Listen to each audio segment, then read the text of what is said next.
Hello. How's it going? Hello, hello, hello. Stop playing. Okay, good. Okay, so hello everyone,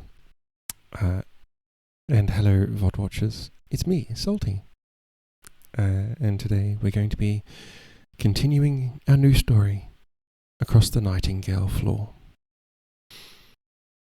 I hope everyone is well. I just woke up from a small nap before, and I had a little shower. So yes, hopefully, energy.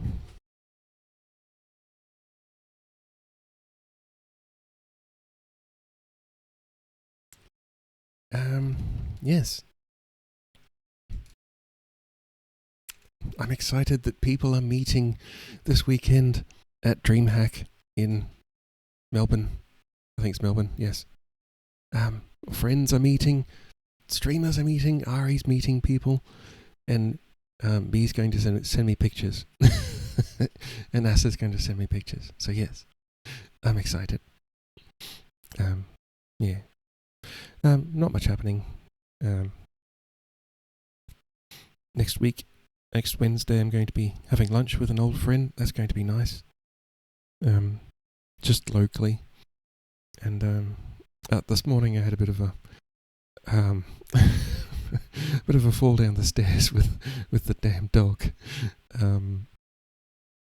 Missy was. I was about 3 hours into my sleep, and then Missy woke me up wandering around. So I went out and picked her up, gave her a bit of a cuddle, and I was standing on the steps at the time.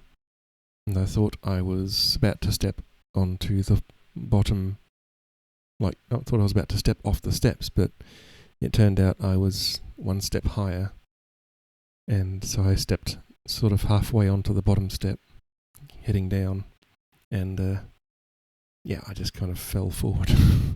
Luckily, I didn't injure the dog or myself too badly, but it's I don't know. I shouldn't have picked her up when I was that tired. That's going to hurt come winter.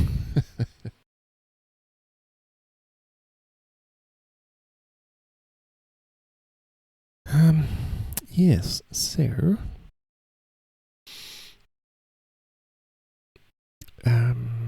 lawnmower is fixed. Just needed new fuel. That was it. Just the old fuel was bad. Which is odd because lawnmowers usually run on the crappiest fuel, but oh well. It was just that fuel. It was just its time. It had been sitting there for too long. So yes, so that's good. I'll have to probably tomorrow or Friday get out there and mow the grass that hasn't been done for 2 months. So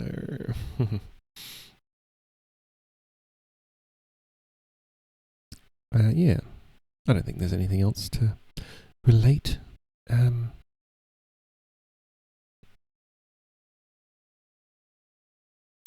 looking forward to watching the next episode of Shogun miniseries. Honestly, I'm enjoying it. I mean, I know it's a lot different from the book. Well, it's not a lot different, but they made a lot of big changes to the book regarding certain character interactions and what characters do. And a couple of major plot points got sort of changed around a bit, just to streamline it a bit, I guess. But essentially, the overall theme of the story in Shogun is pretty much the same. And I'm very much looking forward to the next episode. I'm not sure whether it's the last one or not. But yes, it's good stuff. Oh, and I've also been playing a game called Noita, Noita. That is a frustrating game. Every time you die, you start from the beginning.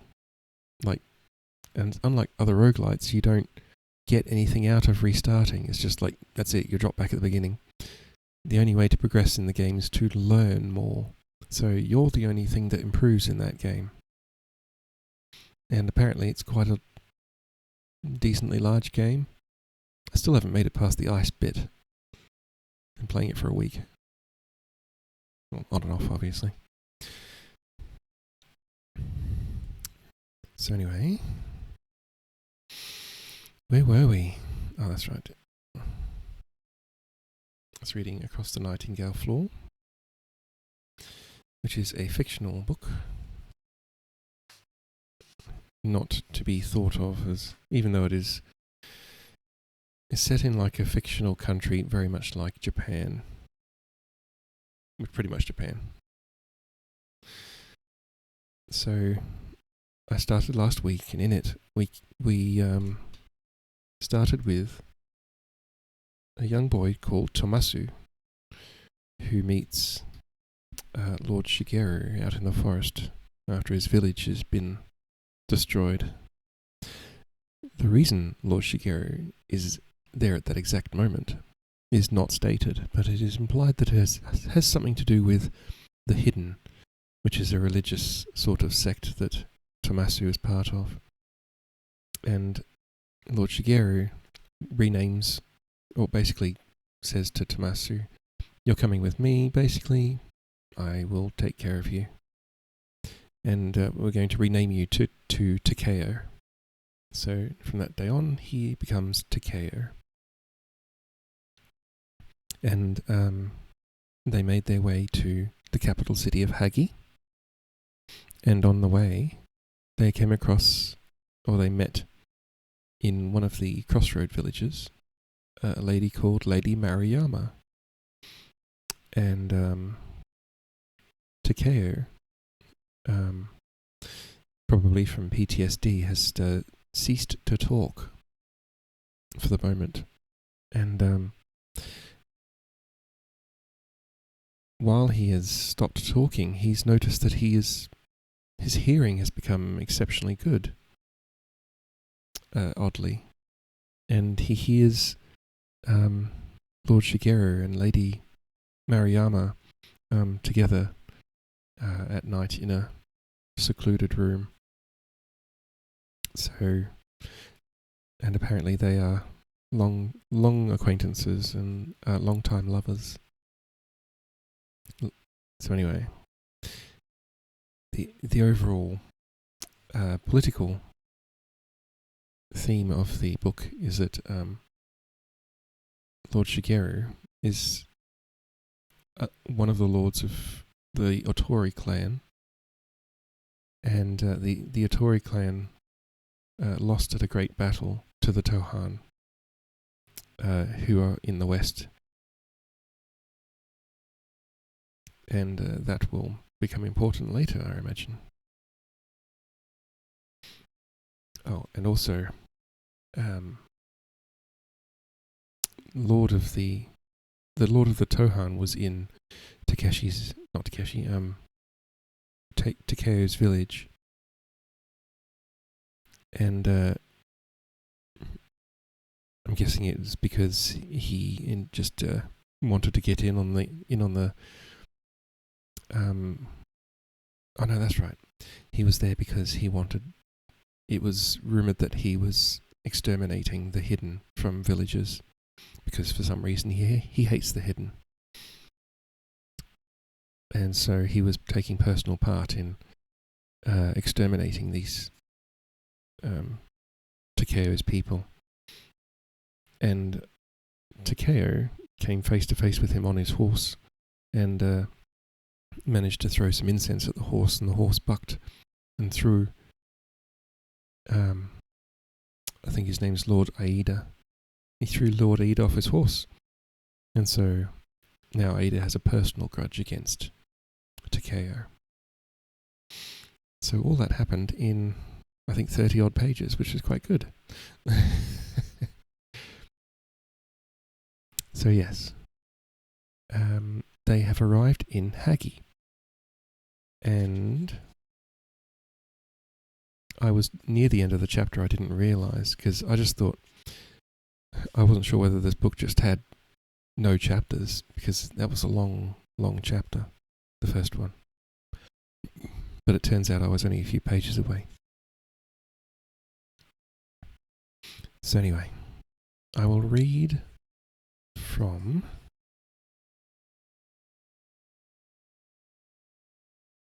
just after the bridge. When they crossed the bridge and Lord O'Toole said that they buried the stonemason alive beneath the bridge so he would never build a rival to it. Because apparently it's a magnificent bridge.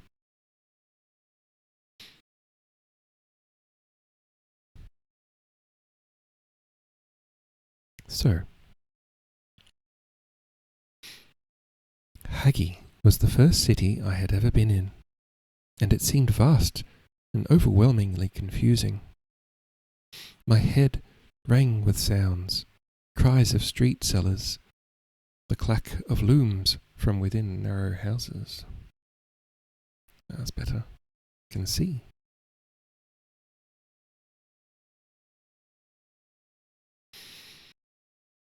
The clack of looms from within narrow houses, the sharp blows of stonemasons, the snarling bite of saws, and many that I'd never heard before and could not identify.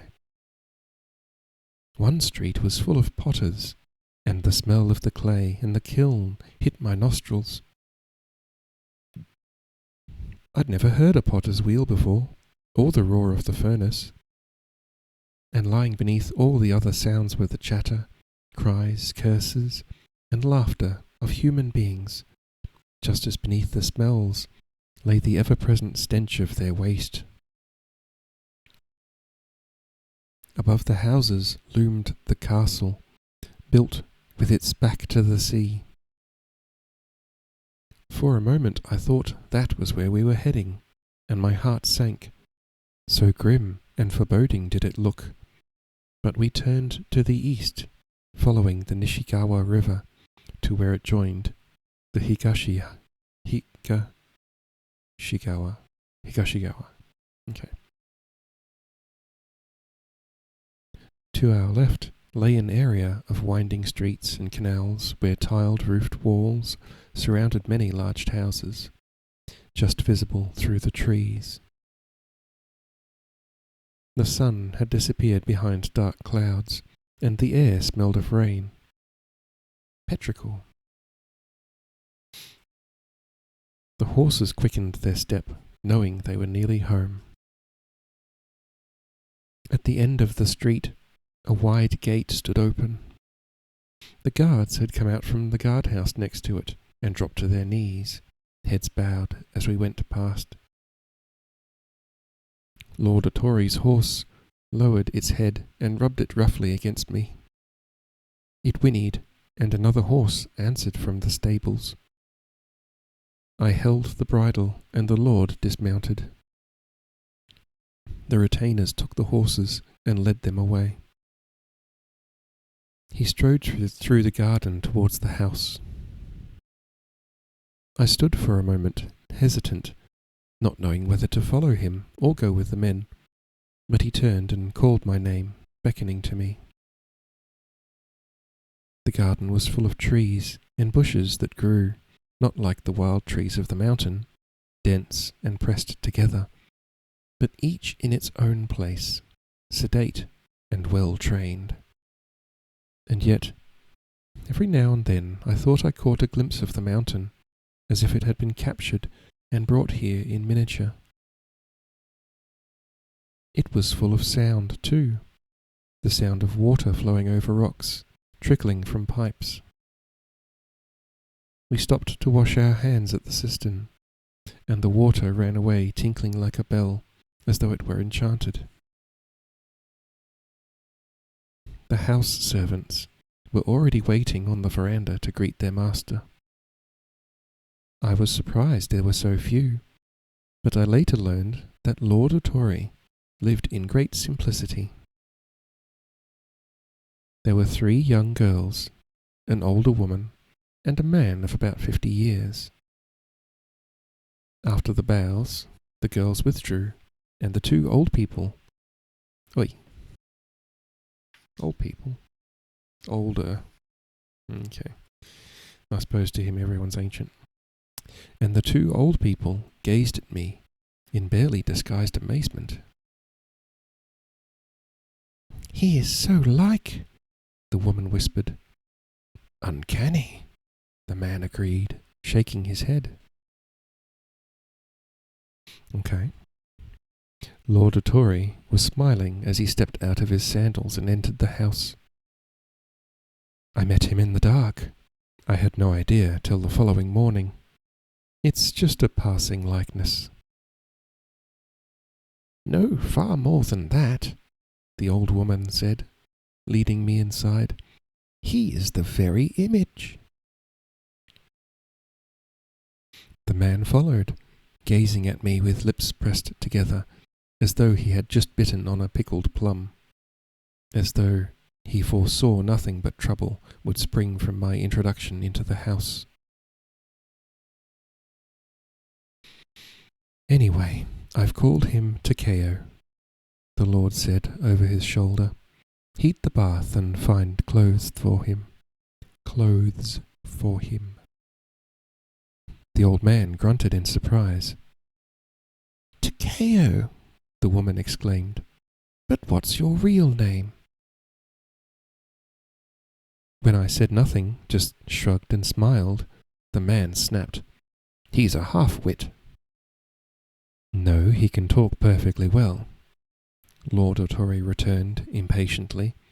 I've heard him talk, but he saw some terrible things that silenced him. When the shock has faded, he'll speak again. Of course he will, said the old woman, smiling and nodding at me. You come with Chio. I'll look after you.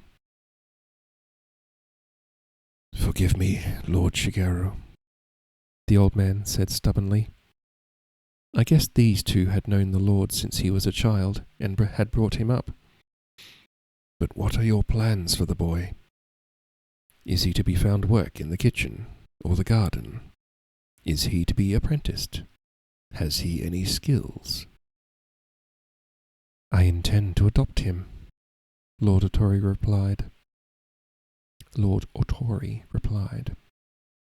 You can start the procedures tomorrow, Ichiro. There was a long moment of silence. Ichiro looked stunned, but he could not have been more flabbergasted than I was. Chiyu seemed to be trying not to smile. Then they both spoke together. She murmured an apology and let the old man speak first.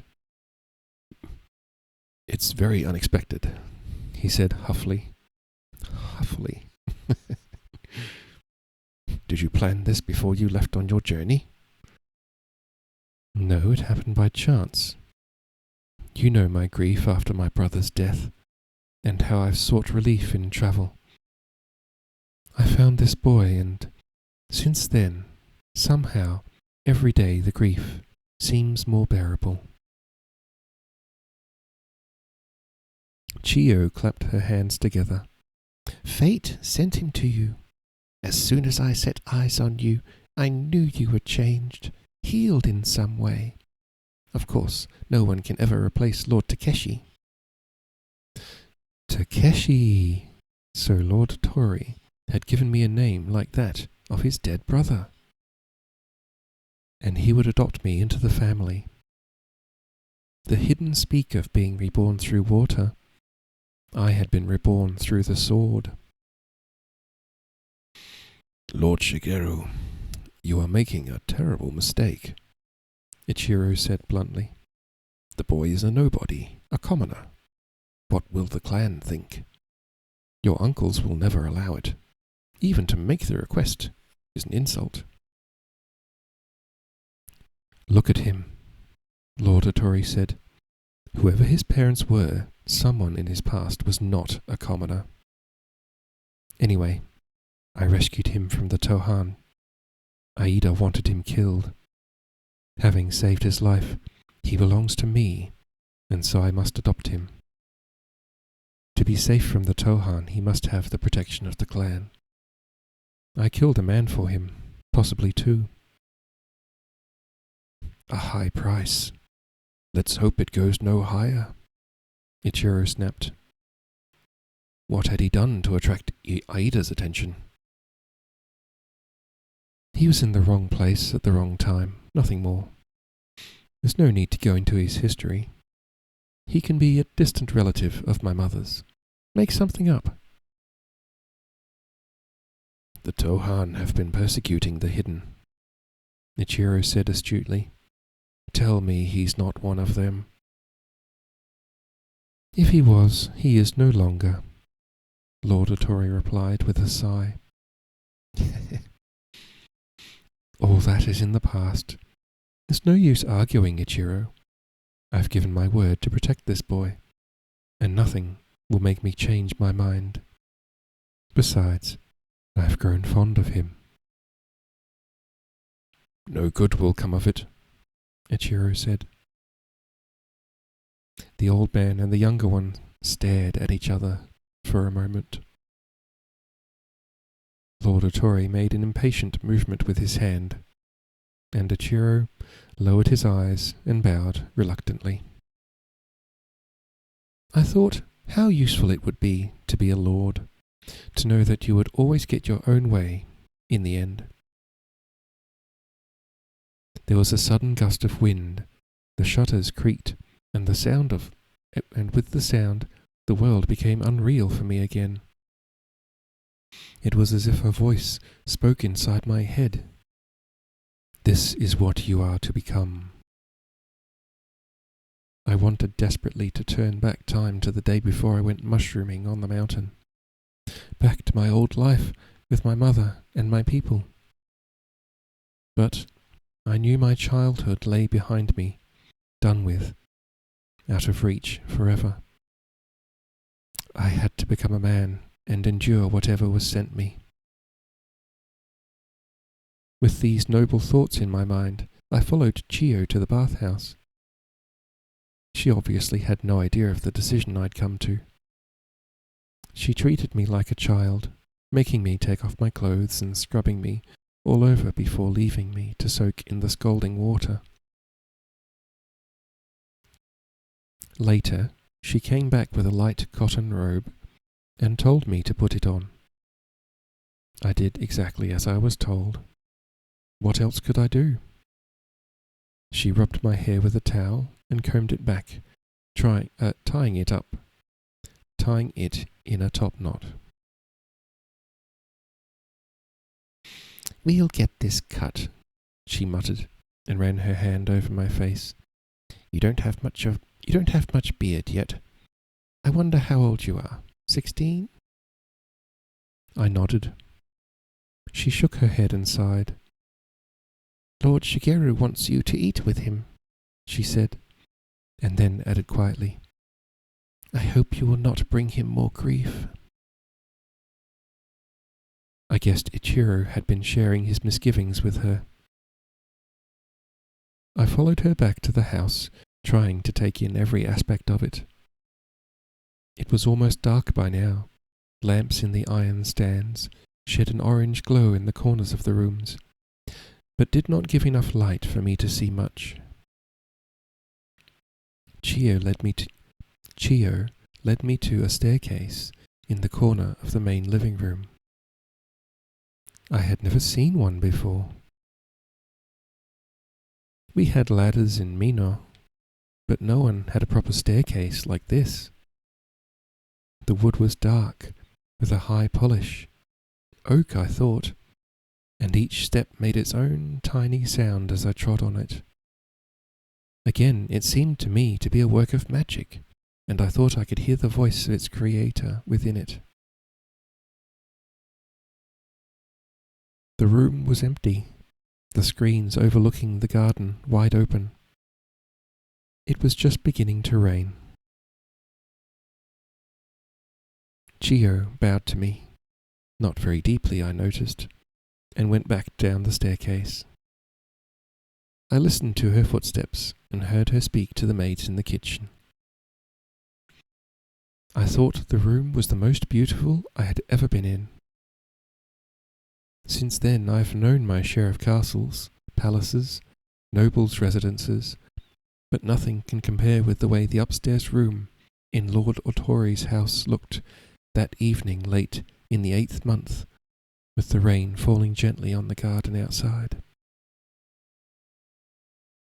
At the back of the room, one huge pole, the trunk of a single cedar, rose from floor to ceiling, polished to reveal the knots and the grain of the wood. The beams were of cedar too, their soft reddish-brown contrasting with the creamy white walls. The matting was already fading to soft gold, the edges joined by broad strips of indigo material, with the Otori heron woven into it in white. A scroll hung in the alcove with a painting of a small bird on it. It looked like a green and white winged flycatcher from my forest. It was so real that I half expected it to fly away. It amazed me that a great painter would have known so well the humble birds of the mountain. I heard footsteps below and sat down quickly on the floor, my feet tucked neatly beneath me. Through the open windows, I could see a great grey and white heron standing in one of the garden pools. Its beak jabbed into the water and came up holding some little wriggling creature. The heron lifted itself elegantly upwards and flew away over the wall. Lord Otori came into the room, followed by two of the girls carrying trays of food. He looked at me and nodded. I bowed to the floor. It occurred to me that he, Otori Shigeru, was the heron, and I was the little wriggling thing he had scooped up, plunging down the mountain into my world and swooping away again. The rain fell more heavily, and the house and garden began to sing with water. It overflowed from the gutters and ran down the chains and into the stream that leapt from pool to pool, every waterfall making a different sound. The house sang to me, and I fell in love with it. I wanted to belong to it. I would do anything for it, and anything its owner wanted me to do. When we had finished the meal and the trays had been removed, we sat by the open window as night drew in. In the last of the light, Lord Otori pointed towards the end of the garden. The stream that cascaded through it swept under a low opening in the tiled roof wall into the river beyond. The river gave a deep, constant roar, and its grey-green waters filled the opening like a painted screen. "It's good to come home," he said quietly. "But just as the river is always at the door, so is the world always outside. And it is in the world that we have to live."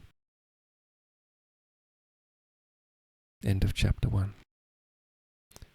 That is too true.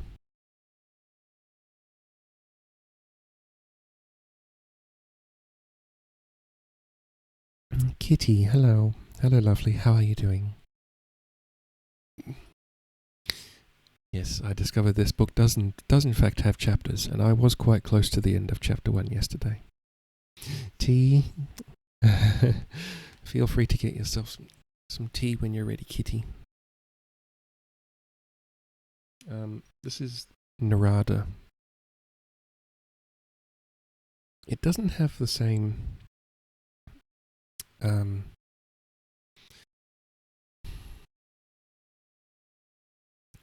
how do I describe it?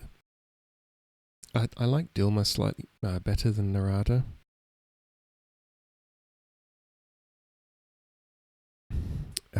But fortunately, even though Narada is an Australian tea, it doesn't have that flavour that a lot of Australian teas have. I don't know. Some Australian teas have a lot of bitter flavour, or maybe it's just tea from a particular plantation.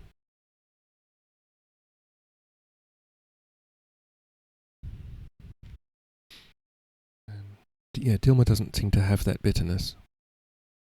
A bit headachy and congested from the weather change. And anxious Virgo is really up against her neurodivergency. Oh, sorry to hear that, Kitty. What sort of weather change are you having? From what to what is happening? And also, I hope Avi's okay. Maybe just find her a quiet room or something. Probably get Tension Tamer from Celestial Seasons. Ah, interesting.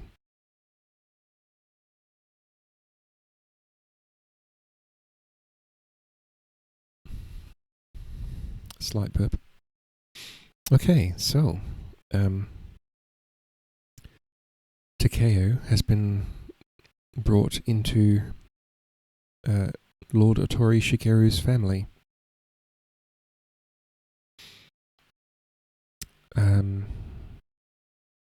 Yeah. So we'll see what happens in this chapter. Chapter 2. The same year, Otori Shigeru rescued the boy who was to become Otori Takeo at Mino. Certain events took place in a castle a long way to the south. Okay. Different scene. The castle had been given to Noguchi Masayoshi by Aida Sadamu for his part in the battle at Yagahara. Ah, that name, Noguchi Masayoshi.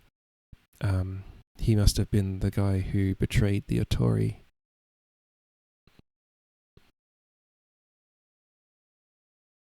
Aida, having defeated his traditional enemies, the Otori, and forced their surrender on favourable terms to himself, next turned his attention to the third great clan of the three countries, the Seishu, or Seishu? Seishu, whose domains covered most of the south and west. The Seishu preferred to make peace through alliances rather than war, and these were sealed with hostages, both from great domains like the Maruyama, and smaller ones like their close relatives, the Shirakawa. Lord Shirakawa's eldest daughter. How do you pronounce that? I want to say Katie, but Katie? I'm going to look it up quickly because I really don't want to get that wrong.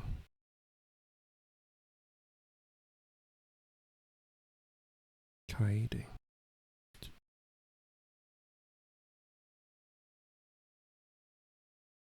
Kaede.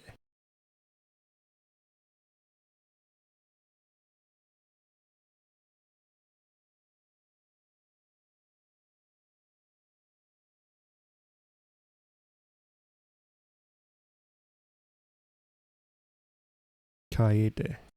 Kaede. Kaede.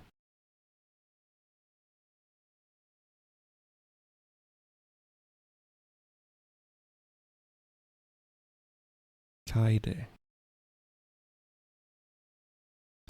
Okay, Kaede.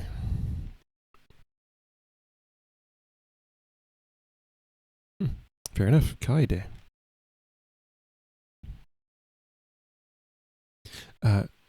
We had frost advisories Sunday, Monday, and by this Sunday it'll be 28°C. Wow, okay. We have cooler nights and warmer days and varied humidity. I doubt better when I can open the window in the cool parts of the night. Would have to be. I don't know how to pronounce that word actually. That other people live in the house who get cold. Okay. I remember near the end of stream you saw a few pages would end the chapter. Yes. Cognizant. Okay. Thank you, Kitty. Kaede. Aware of keeping in mind. Yeah, I got the... I've seen the word before and I know roughly the meaning, just never had to actually pronounce it. Okay, so... yes, one of the things I enjoy about living near the coast is that the temperatures are a lot more stable, or rather the temperature range is a lot narrower. It can, don't get me wrong, the temperature can suck, but at least it doesn't vary wildly like places like, for example, Toowoomba. I know that in wintertime, and like Stanthorpe in Queensland, in the inland, the temperatures vary wildly during the day in winter time. Like it'll be like 20 in the day or something, and then like -3 at night. Just because the ocean seems to have a moderating effect on temperatures. At least here it does anyway. Pronunciation is interesting for those of us with big vocabularies primarily acquired through reading. But anyway, it's cooling down gradually here. So the days and nights are quite mild at the moment. But yeah. Also, I was thinking of maybe doing another stream because Ari's away Thursday, Friday, and the weekend. So I was thinking maybe might do like a gaming stream or something, cozy gaming. We'll see. We'll see how we go. Need the spoons for it. Okay. Where are we? Kaide. Lord Shirakawa's eldest daughter, Kaide, went to Noguchi Castle as a hostage when she had just changed her sash of childhood for a girl's, and she had now lived there for half her life, long enough to think of 1,000 things she detested about it. At night, when she was too tired to sleep, and did not dare even toss and turn in case one of the older girls reached over and slapped her, she made lists of them inside her head. She had learned early to keep her thoughts to herself. At least no one could reach inside and slap her mind, although she knew more than one of them longed to. Which was why they slapped her so often on her body or face. She clung with a child's single-mindedness to the faint memories she had of the home she had left when she was 7. She had not seen her mother or her younger sisters since the day her father had escorted her to the castle. Fluctuating to sort of stabilise once the next season settles in. Okay. Her father had returned 3 times since then, only to find she was housed with the servants, not with the Noguchi children, as would have been suitable for the daughter of a warrior family. His humiliation was complete. He was unable even to protest, although she, unnaturally observant even at that age, had seen the shock and fury in his eyes. The first 2 times they had been allowed to speak in private for a few moments. Her clearest memory was of him holding her by the shoulders and saying in an intense voice, "If only you had been born a boy." The 3rd time, he was permitted only to look at her. After that, he had not come again, and she had had no word from her home. Yeah, fuck's sake. That's an awful, awful thing to say to your child. She understood his reasons perfectly. By the time she was 12, through a mixture of keeping her eyes and ears open and engaging the few people sympathetic to her in seemingly innocent conversation, she knew her own position. She was a hostage, a pawn in the struggles between clans. Her life was worth nothing to the lords who virtually owned her, except in what she added to their bargaining power. Her father was the lord of the strategically important domain of Shirakawa. Her mother was closely related to the Maruyama. Since her father had no sons, he would adopt as his heir whoever Kaede was married to. The Noguchi, by possessing her, also possessed his loyalty, his alliance, and his inheritance. Smart young lady. She no longer even considered the great things: fear, homesickness, loneliness. But the sense that the Noguchi did not even value her as a hostage headed her list of things she hated. And as she hated the way the girls teased her for being left-handed and clumsy, the stench of the guard's room by the gate, the steep stairs that were so hard to climb when you were carrying things. And she was always carrying things: bowls of cold water, kettles of hot water, food for the always ravenous men to cram into their mouths, things they had forgotten or were too lazy to fetch for themselves.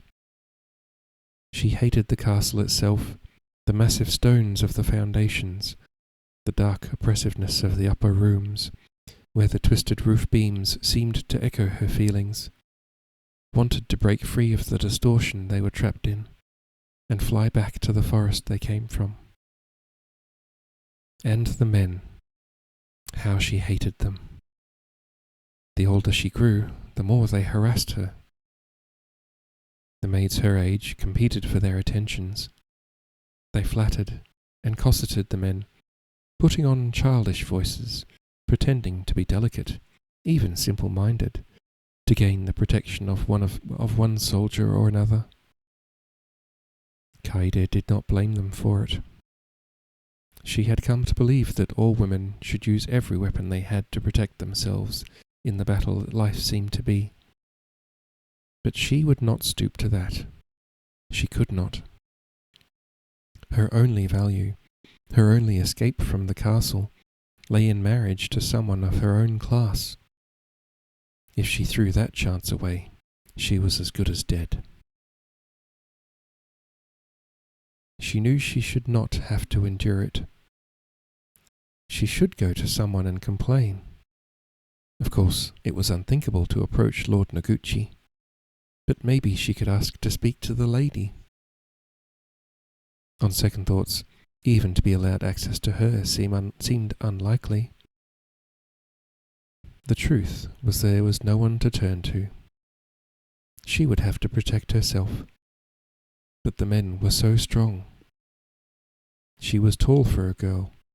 Too tall, the other girls said maliciously. And not weak. The hard work saw to that. But once or twice a man had grabbed her in play and held her just with one hand, and she had not been able to escape. The memory made her shiver with fear. And every month it became harder to avoid their attentions. Late in the 8th month of her 15th year, a typhoon in the west brought days of heavy rain. Mood. Kitty. Hello, Esker. We just started reading chapter 2. Takeo is settled in with Lord Shigeru. Meanwhile, in a castle to the south, we have started the story of Kaede, or I've got to work out how to pronounce that correctly. And she is a hostage in Noguchi Castle, and this is where she had spent half her life.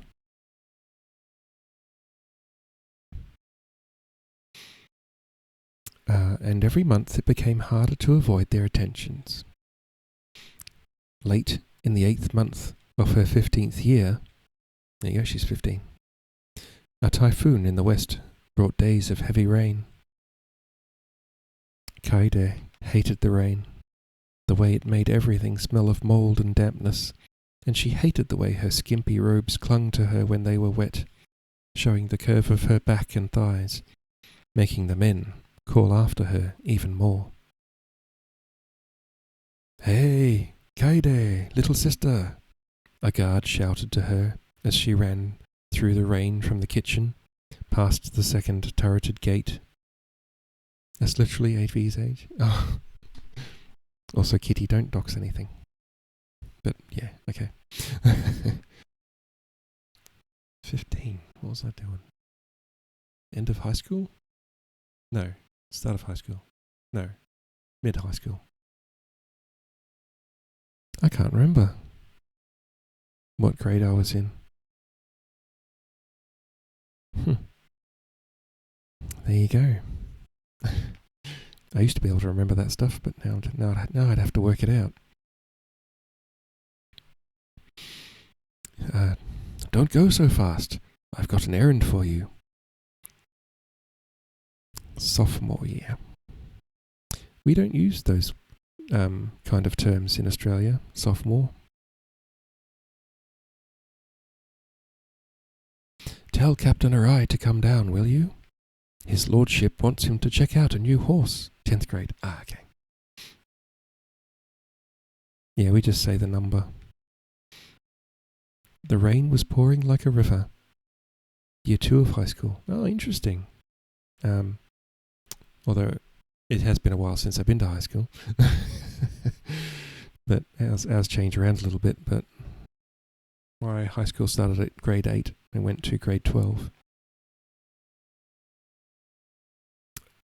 The rain was pouring like a river from the crenellations, from the tiles, from the gutters, from the dolphins that topped every roof as protection against fire. The whole castle spouted water. Within seconds she was soaked, her sandals saturated, making her slip and stumble on the cobbled steps. But she obeyed without too much bitterness, for of everyone in the castle, Arai was the only person she did not hate. He always spoke nicely to her. He didn't tease or harass her, and she knew his hands lay alongside her father's, and he spoke with the same slight accent of the West. One of her people.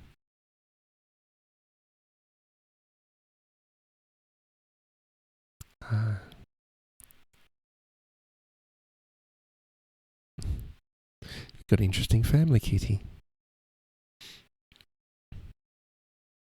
Hey, Kaide! The guard leered as she entered the main keep. You're always running everywhere. Stop and chat. When she ignored him and started up the stairs, he shouted after her. They say you're really a boy. Come here and show me you're not a boy. Fool, she muttered, her legs aching as she began the second flight of stairs. The guards on the top floor were playing some kind of gambling game with the knife. Arai got to his feet as soon as he saw her and greeted her by name. Lady Shirakawa. Crenellations is a word I remember fixating on for a bit in my youth. It has a flow or balance, but at the same time it feels it should have double consonants. Crenellations. Yeah, it's an interesting word. Lady Shirakawa. He was a big man, with an impressive presence and intelligent eyes. She gave him the message. He thanked her, looking for a moment as though he would say something more to her, but seemed to change his mind. He went hastily down the stairs. Yeah, that's true.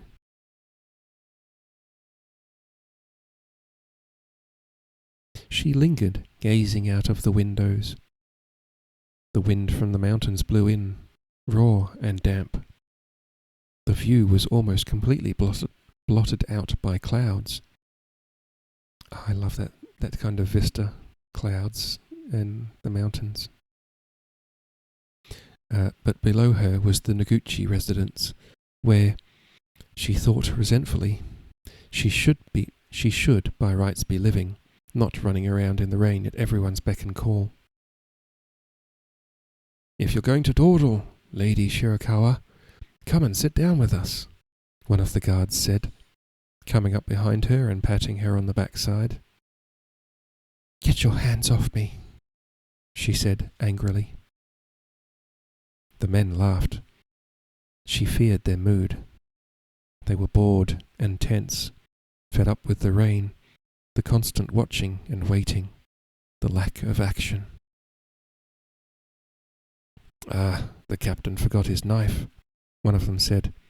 "Kaede, run down after him." She took the knife, feeling its weight and balance in her left hand. "She looks dangerous," the men joked. "Don't cut yourself, little sister." She ran down the stairs, but Arai had already left the keep. She heard his voice in the yard and was about to call him. Content warning. But before she could get outside, the man who had spoken to her earlier stepped out of the guardroom. She stopped dead, hiding the knife behind her back. He stood right in front of her, too close, blocking the dim grey light from outside. "Come on, Kaede. Show me you're not a boy." He grabbed her by the right hand and pulled her close to him, pushing one leg between hers, forcing her thighs apart. She felt the hard bulge of his sex against her, and with her left hand, almost without thinking, she jabbed the knife into his neck.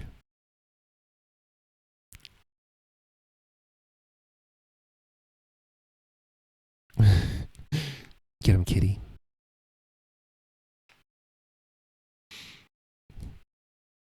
He cried out instantly and let go of her, clasping his hands to his neck and staring at her with amazed eyes. He was not badly hurt, but the wound was bleeding freely. She could not believe what she had done. "I am dead," she thought. As the man began to shout for help, Arai came back through the doorway. He took in the scene at a glance, grabbed the knife from Kaede, and without hesitation slit the guard's throat. The man fell, gurgling, to the ground. Arai pulled Kaede outside. The rain sluiced over them. He whispered, "He tried to rape you. I came back and killed him. Anything else and we are both dead." She nodded. He had left his weapon behind. She had stabbed a guard. Both unforgivable offences. Arai's swift action had removed the only witness. She thought she would be shocked at the man's death, and at her part in it, but she found she was only glad. "So may they all die," she thought. "The Noguchi, the Tohan, the whole clan." It's the truth. The key difference is that she stabbed the guard, not Arai.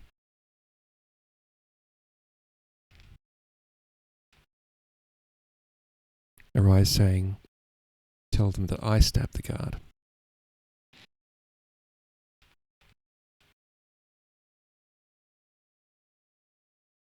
Just to start, lol. Yeah, just a little guard as a treat.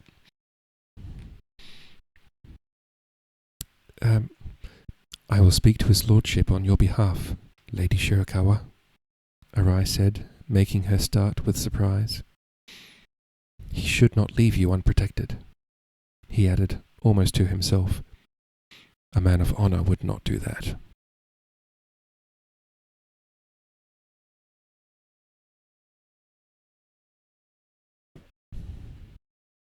He gave a great shout up to the stairwell for the guards, then said to Kaede, "Don't forget, I saved your life, more than your life." She looked at him directly. forget it was your knife," she returned. He gave a wry smile of forced respect. "We are in each other's hands, then." "What about them?" she said, hearing the thud of steps on the stairs. "They know I left with the knife." "They will not betray me," he replied. "I can trust them." "I trust no one," she whispered. "You must trust me," he said. Later that day, Kaede was told she was to move to the Noguchi family residence. I love her. As she wrapped her few belongings into her carrying cloth, she stroked the faded pattern with its crests of the white river for her family and the setting sun of the Seishu. She was bitterly ashamed of how little she owned. The events of the day kept going through her mind, the feel of the knife in the forbidden left hand. Oh right, that's because she's left-handed. The grip of the man, his lust, the way he had died. And Arai's words, a man of honour would not do that. He should not have spoken of his lord like that. He would never have dared to, not even to her, if he did not already have rebellion on his mind.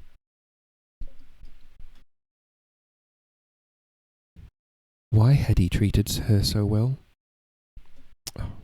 Not only at that vital moment, but previously.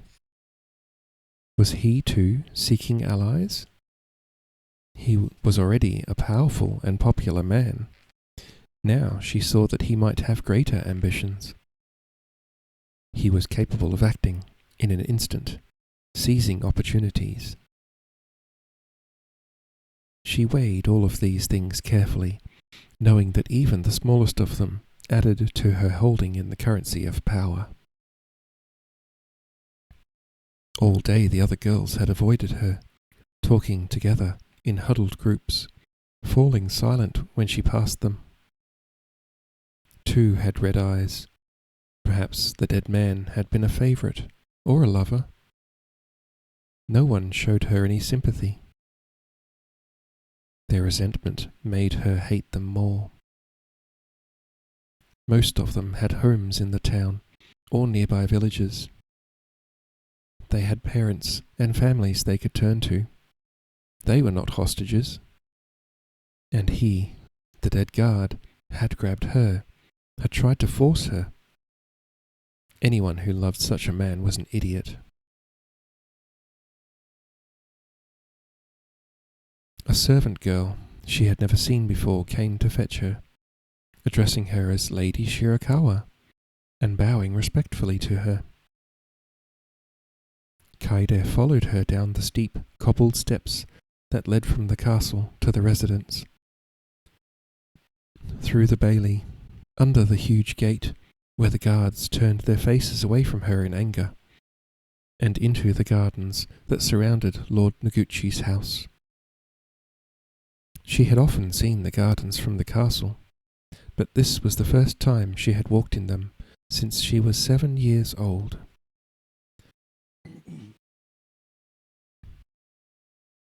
They went to the back of the large house, and Kaede was shown into a small room.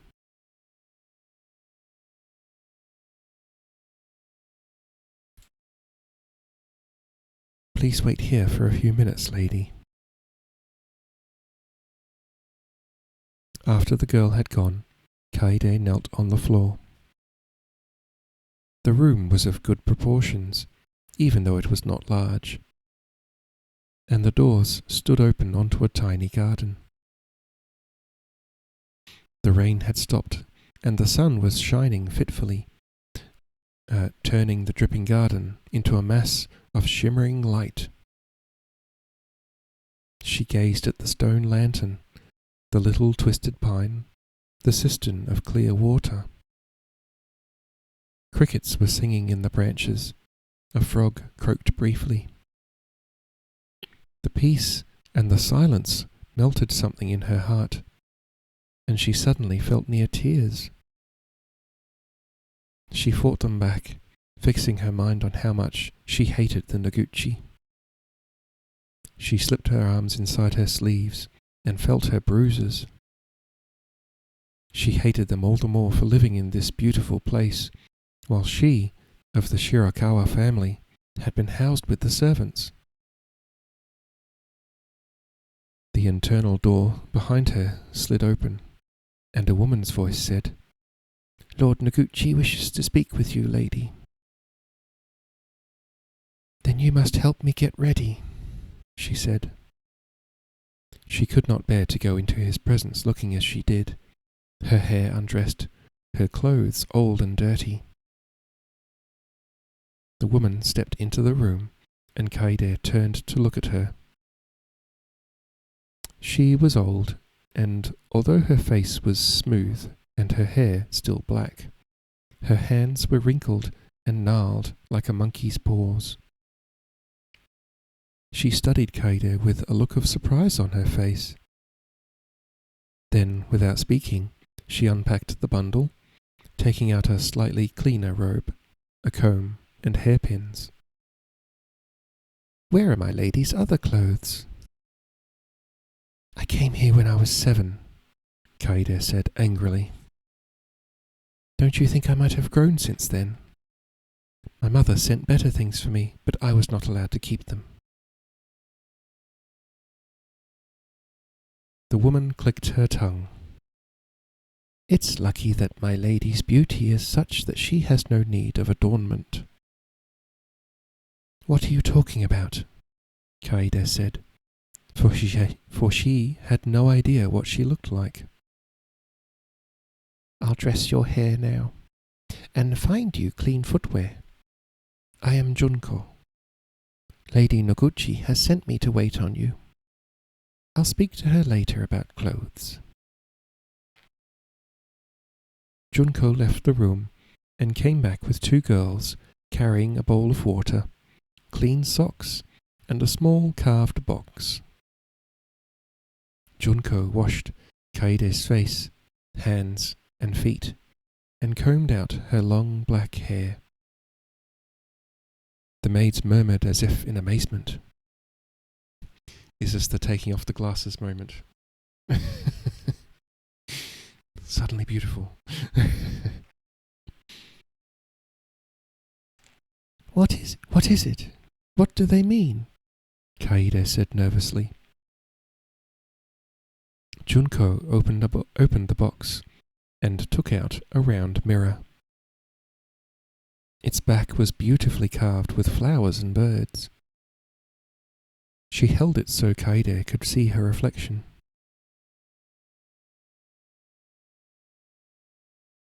Yeah, exactly, Kitty. It was the first time she had looked in a mirror. Her own face silenced her. The women's attentions and admiration restored her confidence a little, but it began to seep away again as she followed Junko into the main part of the residence. She had only seen Lord Noguchi from a distance since her father's last visit. She had never liked him, and now she realized she was afraid of the meeting. Junko fell to her knees, slid open the door to the audience room, and prostrated herself. Kaede stepped into the room and did the same. The matting was cool beneath her forehead and smelled of summer grass. Lord Noguchi was speaking to someone in the room and took no notice of her whatsoever. He seemed to be discussing his rice allowances, how late the farmers were in handing them over. It was nearly the next harvest, and he was still owed part of the last crop. Every now and then the person he was addressing would humbly put in a placatory comment. The adverse weather, last year's earthquake, the imminent typhoon season, the devotion of the farmers. the loyalty of the retainers. At which the Lord would grunt, fall silent for a full minute or more, and then start complaining all over again. Finally, he fell silent for one last time. The secretary coughed once or twice. Lord Noguchi barked a command, and the secretary backed on his knees towards the door. He passed close to Kaede, but she did not dare raise her head. "And call Arai," Lord Noguchi said, as if it were an afterthought. "Now he will speak to me," Kaede thought. But he said nothing, and she remained where she was, motionless. The minutes passed. She heard a man enter the room and saw Arai prostrate himself next to her. Lord Noguchi did not acknowledge him either. He clapped his hands, and several men came quickly into the room. Kaede felt them step by her, one after another. Glancing at them sideways, she could see they were senior retainers. Some wore the Noguchi crest on their robes, and some the triple oak leaf of the Tohan. She felt they would have happily stepped on her, as if she were a cockroach, and she vowed to herself that she would never let the Tohan or the Noguchi crush her. The warriors settled themselves heavily on the matting. "Lady Shirakawa," Lord Noguchi said at last, "please sit up." As she did so, she felt the eyes of every man in the room on her. An intensity that she did not understand came into the atmosphere. "Cousin," the Lord said, a note of surprise in his voice, "I hope you are well." "Thanks to your care, I am," she replied, using the polite phrase, although the words burned her tongue like poison. She felt her terrible vulnerability here, the only woman, hardly more than a child, among men of power and brutality. She snatched a quick glance at the Lord from below her lashes. His face looked petulant to her, lacking either strength or intelligence, showing the spitefulness she already knew he possessed. "There was an unfortunate incident this morning," Lord Noguchi said. The hush in the room deepened. "Arai has told me what happened. I want to hear your version." Kaede touched her head to the ground, her movements slow, her thoughts racing. She had Arai in her power at the moment, and Lord Noguchi had not called him captain as he should have done. He had given him no title, shown him no courtesy. Did he already have suspicions about his loyalty? Did he already know the true version of events? Had one of the guards already betrayed Arai? If she defended him, was she just falling into a trap set for both of them? Arai was the only person in the castle who had treated her well. She was not going to betray him now. She sat up and spoke with downcast eyes, but in a steady voice. "I went to the upper guard room to give a message to Lord Arai. I followed him down the stairs. He was wanted in the stables. The guard on the gate detained me with some pretext. When I went to him, he seized me." She let the sleeves fall back from her arm. The bruises had already begun to show, the purple-red imprint of a man's fingers on her pale skin. "I cried out. Lord Arai heard me, came back and rescued me." She bowed again, conscious of her own grace. "I owe him and my lord a debt for my protection." She stayed, her head on the floor. Lord Noguchi grunted. There was another long silence. Insects droned in the afternoon heat. Sweat glistened on the brows of the men sitting motionless. Kaede could smell their rank animal odour, and she felt sweat trickle between her breasts. She was intensely aware of her real danger. If one of the guards had spoken of the knife left behind, the girl who took it and walked down the stairs with it in her hand, she willed the thoughts away, afraid the men who studied her closely would be able to read them clearly. Eventually, Lord Noguchi spoke casually, even amiably. "How was the horse, Captain Arai?" Arai raised his head to speak. His voice was perfectly calm. "Very young, but fine-looking, of excellent stock, and easy to tame." There was a ripple of amusement. Kaede felt they were laughing at her, and the blood rose in her cheeks. "You have many talents, Captain," Noguchi said. "I am sorry to deprive myself of them, but I think your country estate, your wife and son, may need your attention for a while. A year or two." "Lord Noguchi." Arai bowed, his face showing nothing. What a fool Noguchi is, Kaede thought. I'd make sure Arai stayed right here, where I could keep an eye on him. Send him away and he'll be in open revolt before a year has passed. Arai backed out, not looking even once towards Kaede. Noguchi's probably planning to have him murdered on the road, she thought gloomily. I'll never see him again.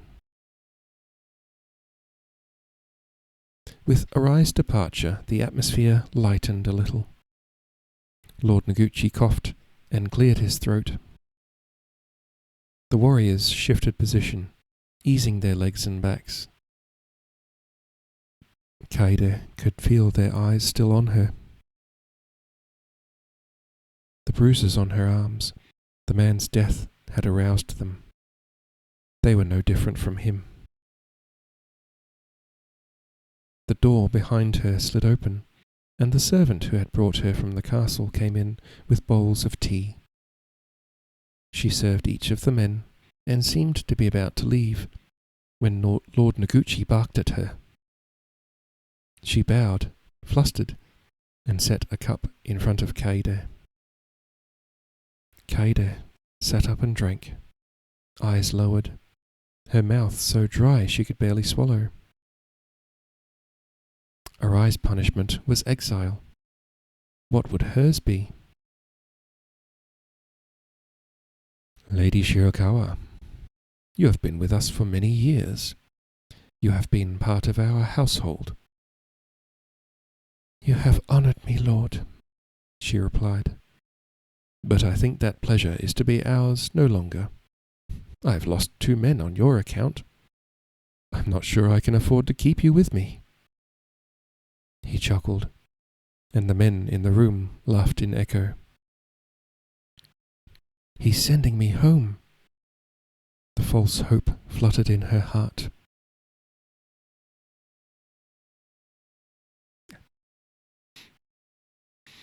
You are obviously old enough to be married. I think the sooner the better. We will arrange a suitable marriage for you.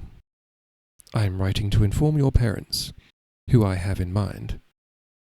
You will live with my wife until the day of your marriage. She bowed again, but before she did so, she caught the glance that flickered between Noguchi and one of the older men in the room. It will be him, she thought, or a man like him, old, depraved, brutal. The idea of marriage to anyone appalled her.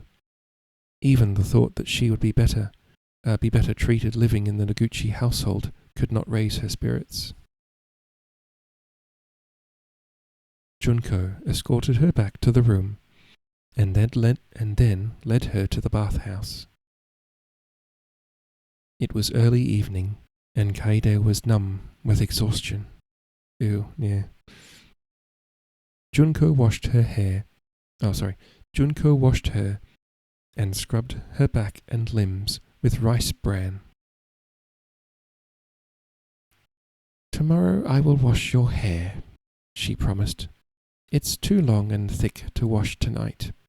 It will never dry in time, and then you will take a chill. Maybe I will die from it, Kaede said. It would be the best thing. Never say that. Junko scolded her, helping her into the tub to soak in the hot water. You have a great life ahead of you. You are so beautiful. You will be married, have children. She brought her mouth close to Kaede's ear and whispered, The captain thanks you for keeping faith with him. I am to look after you on his behalf. What can women do in this world of men? Kaede thought. What protection do we have? Can anyone look after me? She remembered her own face in the mirror and longed to look at it again. End of chapter 2. Just going to have a small stretch, I think.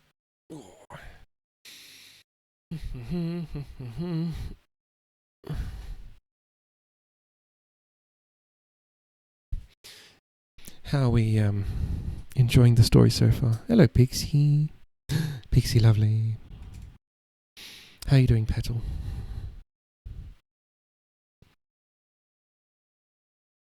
Glad she's got added protection. Me too, yes. I'm very glad that the author didn't drag out that scene, by the way. One paragraph. Boom. Stab in the neck. Got him.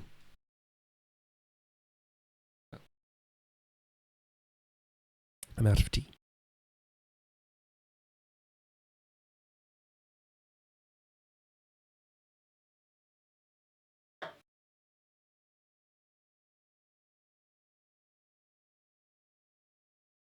Water.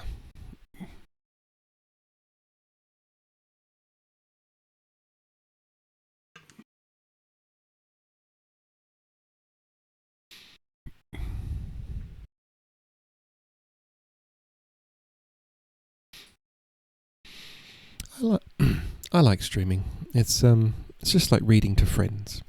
Well, it is reading to friends. Why can I not hear myself in my headphones anymore? What is going on? I'm just going to play music for a bit, chat. Oh, headphones have messed up.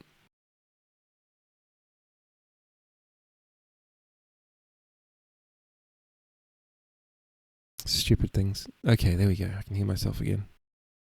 Okay. Yes, yeah.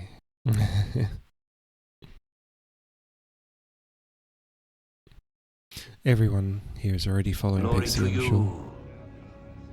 And your house. Glory to you, Pixie, fellow storyteller.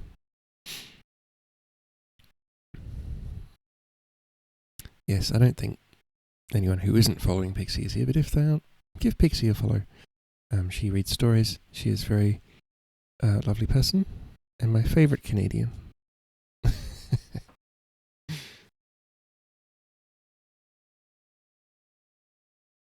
Yes, my favourite Canadian from Canada.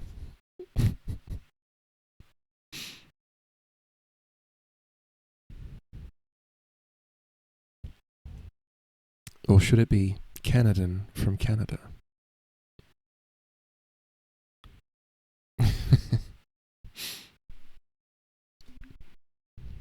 Okay. Enough amusing myself. Let's get on with the story.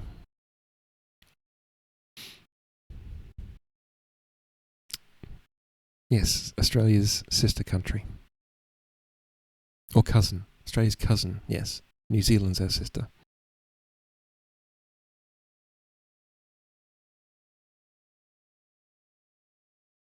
Okay, so, Chapter 3.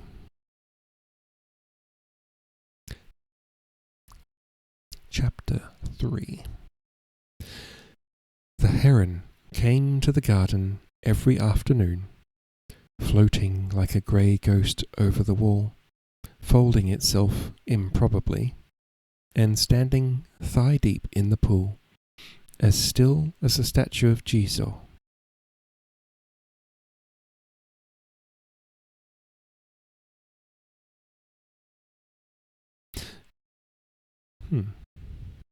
I wonder if that's. I wonder if Jizo is Japanese pronunciation of Jesus.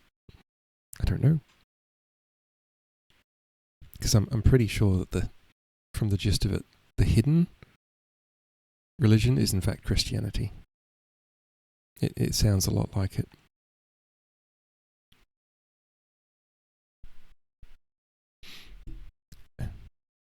The red and gold carp that Lord Otori took pleasure in feeding were too large for it, but it held its position motionless for long minutes at a time, until some hapless creature forgot it was there and dared to move in the water. Then the heron struck, faster than the eye could follow, and, with the little wriggling thing in its beak, reassembled itself for flight. The first few wing beats were as loud as the sudden clacking of a fan, but after that it departed as silently as it came. The days were still very hot, with the languorous heat of autumn, which you long to be over and cling on to at the same time, knowing this fiercest heat, hardest to bear, will also be the year's last. Mood. Although winter's not bad in Queensland. I had been in Lord Otori's house for a month. In Hagi, the rice harvest was over, the straw drying in the fields and on frames around the farmhouses. The red autumn lilies were fading. Persimmons turned gold on the trees, while the leaves became brittle, and spiny chestnut shells lay in the lanes and alleys, spilling out their glossy fruit. The autumn full moon came and went. Chio put chestnuts, tangerines, and rice cakes in the garden shrine, and I wondered if anyone was doing the same in my village. The servant girls gathered the last of the wildflowers, bush clover, wild pinks, and autumn wort, standing them in buckets outside the kitchen and the privy, their fragrance masking the smells of food and waste, the cycles of human life. My state of half-being, my speechlessness, persisted. I suppose I was in mourning. The Otori household was, too, not only for Lord Otori's brother, but also for his mother, who had died in the summer from the plague. Chio related the story of the family to me. Shigeru, the oldest son, had been with his father at the Battle of Yagahara, and had strongly opposed the surrender to the Tohan. The terms of the surrender had forbidden him inheriting from his father the leadership of the clan. Instead, his uncles, Shoichi and Masahiro, were appointed by Aida. Aida Sadamu hates Shigeru more than any man alive, Chiyo said. He is jealous of him and fears him. Shigeru was a thorn in the side of his uncles as well, as the legal heir to the clan. He had ostensibly withdrawn from the political stage and had devoted himself to his land, trying out new methods, experimenting with different crops. He had married young, but his wife had died 2 years later in childbirth, the baby dying with her. His life seemed to me to be filled with suffering, yet he gave no sign of it. And if I had not learned all this from Chiyo, I would not have known it. I spent most of the day with him, following him around like a dog, always at his side, except when I was studying with Ichiro.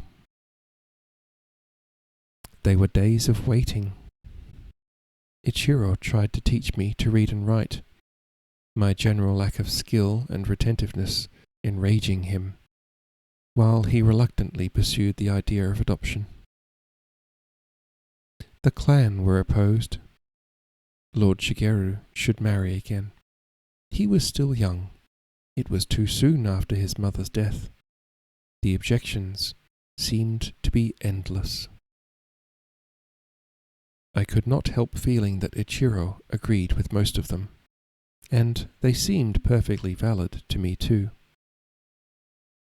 I tried my hardest to learn, because I did not want to disappoint the Lord, but I had no real belief or trust in my situation.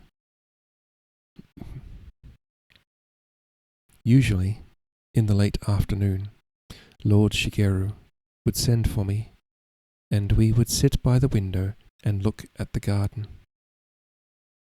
He did not say much, but he would study me when he thought I wasn't looking. I felt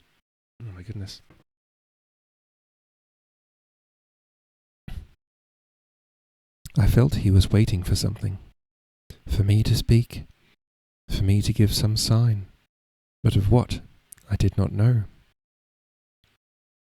It made me anxious, and the anxiety made me more sure that I was disappointing him, and even less able to learn. One afternoon, Ichiro came to the upper room to complain again about me. He had been exasperated to the point of beating me earlier that day. I was sulking in the corner, nursing my bruises, tracing with my finger on the matting the shapes of the characters I'd learned that day, in a desperate attempt to try to retain them. "You made a mistake," Ichiro said. "No one will think the worse of you if you admit it. The circumstances of your brother's death explain it. Send the boy back to where he came from, and get on with your life." "And let me get on with mine," I felt he was saying. He never let me forget the sacrifices he was making in trying to educate me. "You can't recreate Lord Takeshi," he added, softening his tone a little. "He was the result of years of education and training, and the best blood to begin with." I was afraid Ichiro would get his way. Lord Shigeru was as bound to him and Chiyo by the ties and obligations of duty as they were to him. I'd thought he had all the power in the household, but in fact Ichiro had his own power, and knew how to wield it. And in the opposite direction, his uncles had power over Lord Shigeru. He had to obey the dictates of the clan. There was no reason for him to keep me, and he would never be allowed to adopt me. "Watch the heron, Ichiro," Lord Shigeru said. "You see his patience. You see how long he stands without moving to get what he needs. I have the same patience. and it's far from exhausted. Ichiro's lips were pressed tight together in his favourite sour plum expression. At that moment, the heron stabbed and left, clacking its wings. I could hear the squeaking that heralded the evening arrival of the bats. I lifted my head to see two of them swoop into the garden. While Ichiro continued to grumble, and the Lord to answer him briefly, never losing his temper, I listened to the noises of the approaching night. Every day my hearing grew sharper. I was becoming used to it, learning to filter out whatever I did not need to listen to, giving no sign that I could hear everything that went on in the house. No one knew that I could hear all their secrets. Now I heard the hiss of hot water as the bath was prepared, the clatter of dishes from the kitchen, the sliding sigh of the cook's knife, the tread of the girl in soft socks on the boards outside, the stamp and whinny of a horse in the stables, the cry of the female cat feeding 4 kittens and always famished, a dog barking 2 streets away, the clack of clogs over the wooden bridges of the canals, children singing, the temple bells from Tokoji and Daishoin. I knew the song of the house, day and night, in the sunshine and under the rain. This evening I realized I was always listening for something more. I was waiting too. For what? Every night before I fell asleep my mind replayed the scene on the mountain, the severed head, the wolf man clutching the stump of his arm. I saw again Aida Sadamu on the ground.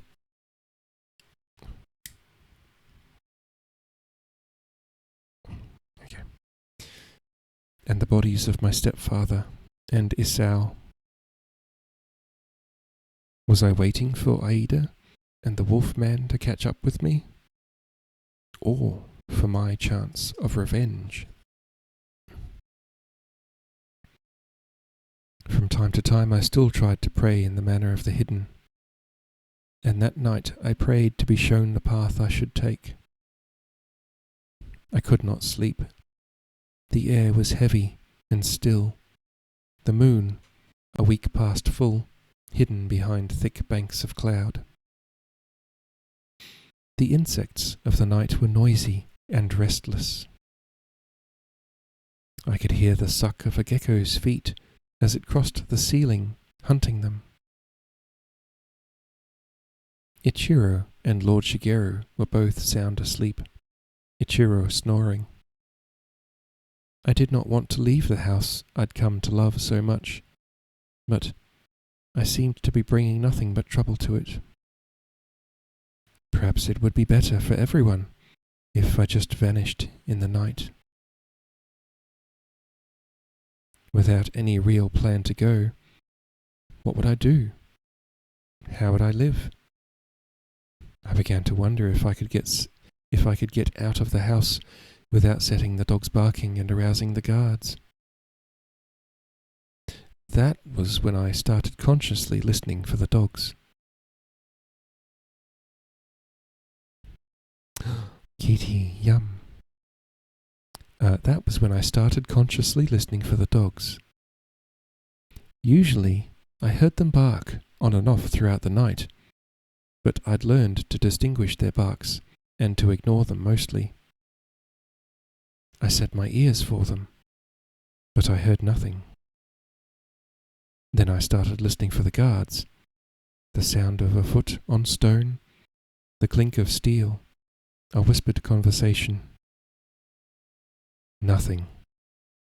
Sounds that should have been there were missing from the night's familiar web.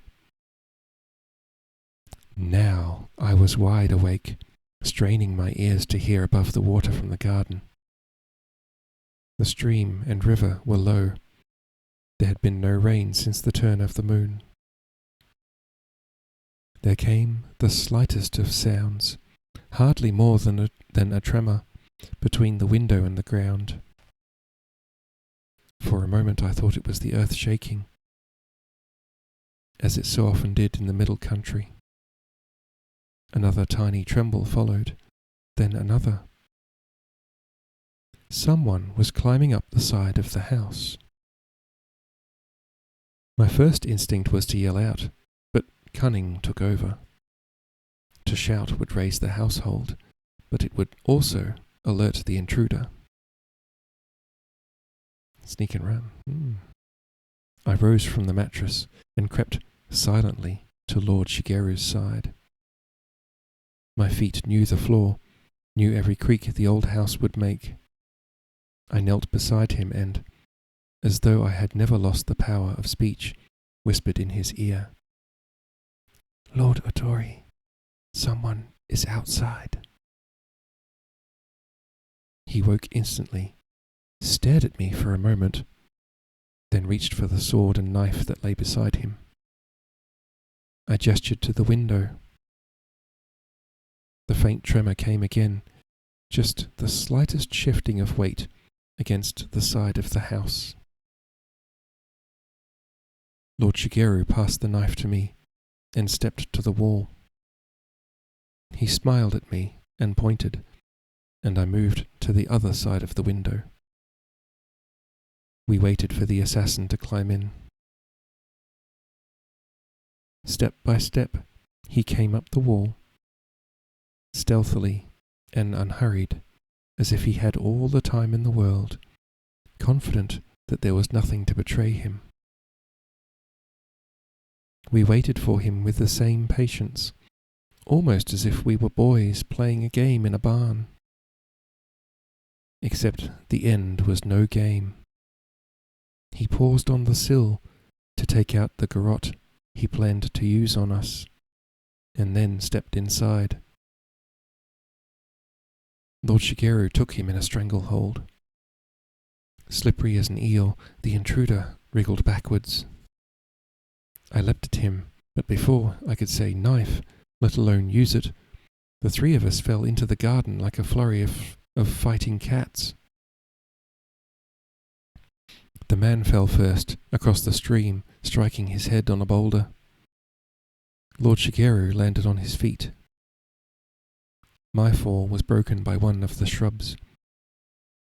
Winded, I dropped the knife. I scrabbled to pick it up, but it was not needed. The intruder groaned, tried to rise, but slipped back into the water. His body dammed the stream. It deepened around him, then with a sudden babble flowed over him. Lord Shigeru pulled him from the water, striking him in the face and shouting at him, Who paid you?" Not Batman. "Where are you from?" The man merely groaned again, his breath coming in loud, rasping snores. "Get a light," Lord Shigeru said to me. I thought the household would be awake by now, but the skirmish had happened so quickly and silently that they all slept on. Dripping water and leaves, I ran to the maid's room. "Chio," I called. "Bring lights. Wake the men." "Who's that?" she replied sleepily, not knowing my voice. "It's me, Takeo. Wake up. Someone tried to kill Lord Shigeru." They're not concerned he's not alone?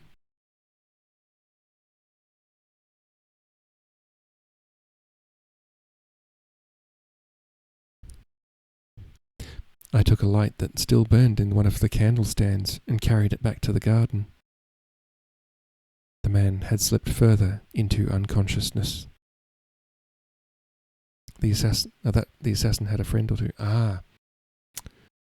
Yes. Because if it was not a lone assassin, there would have been a group of them, I guess.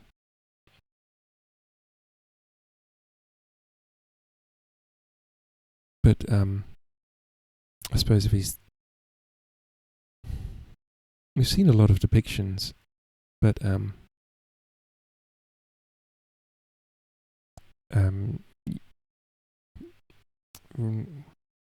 yeah, all the depictions I've seen, they're in groups, but I think that might just be for a fight scene on camera, maybe. I don't know. It's Psychic Blue Wolf, but I changed my name. I didn't feel connected to my old name. Hope everyone's well, though I'll let people know as I have respect for people. Thank you, Crimson Moon Wolf. It's good to see you again. I'm glad you changed your name to something you're more comfortable with.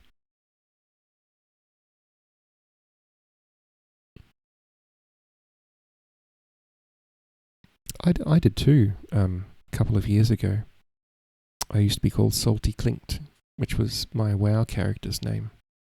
But someone misread my name as Chicken, Salty Chicken. But that name was already taken, so I called myself Chimkin.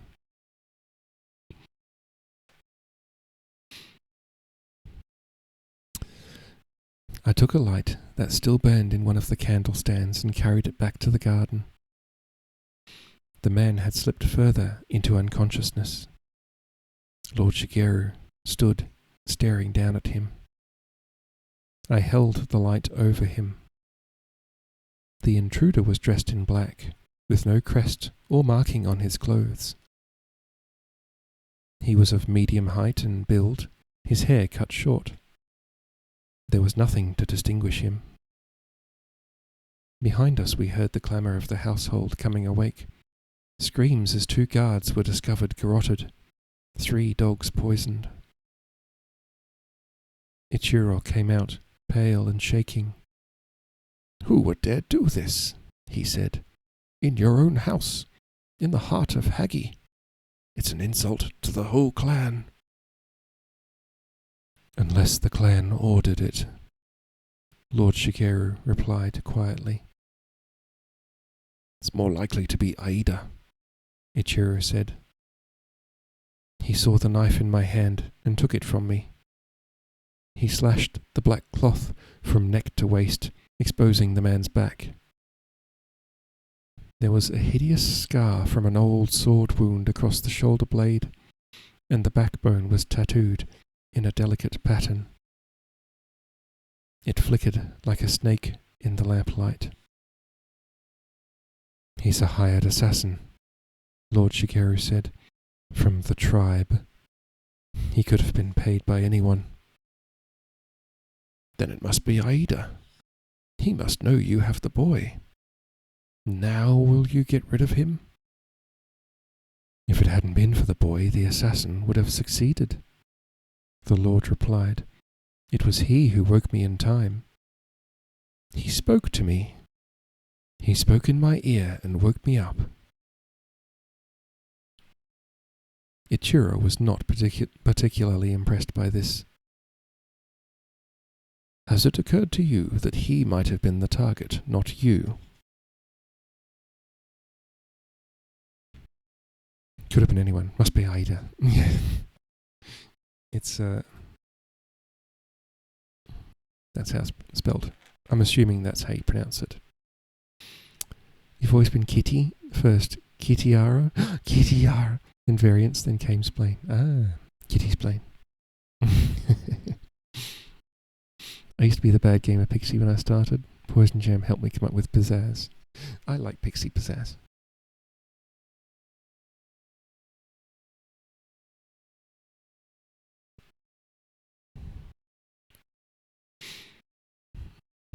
"Lord Otori," I said, my voice thick and husky from weeks of disuse, "I've brought nothing but danger to you.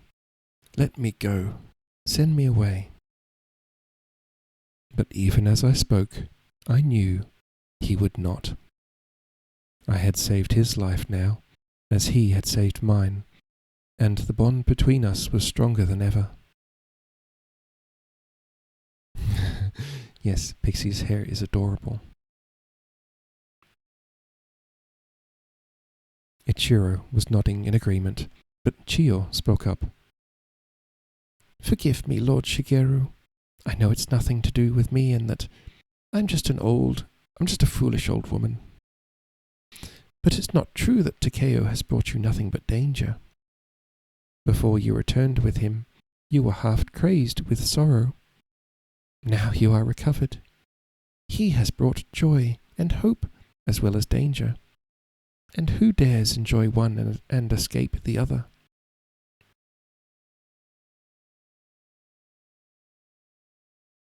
How should I of all people not know this? Lord Shigeru replied. There is some destiny that binds our lives together.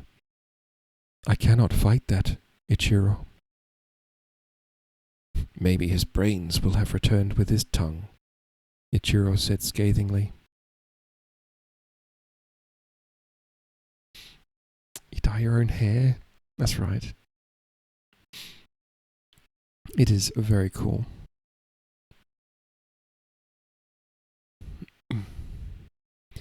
The assassin died without regaining consciousness.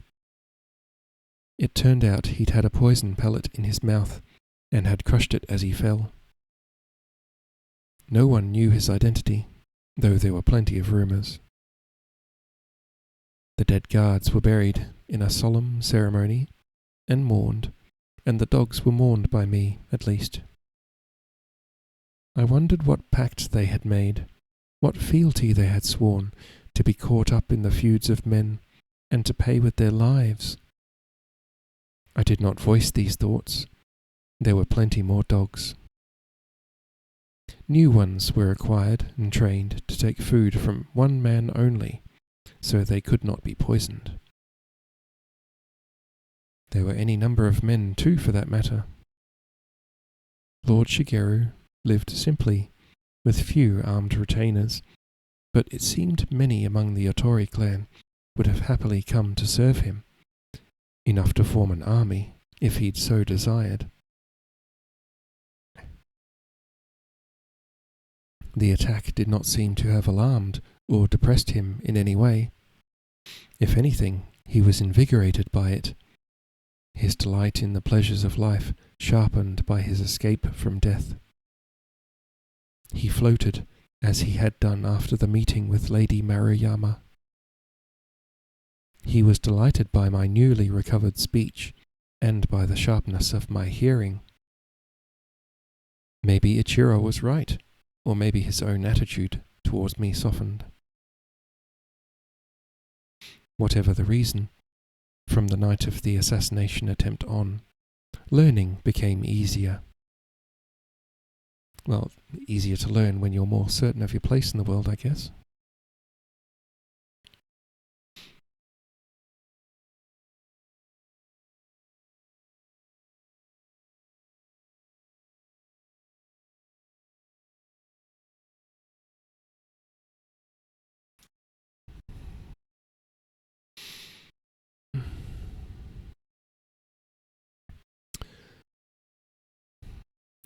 Right. Maybe Ichiro was right, or maybe his own attitude towards me softened. Whatever the reason, from the night of the assassination attempt on, learning became easier.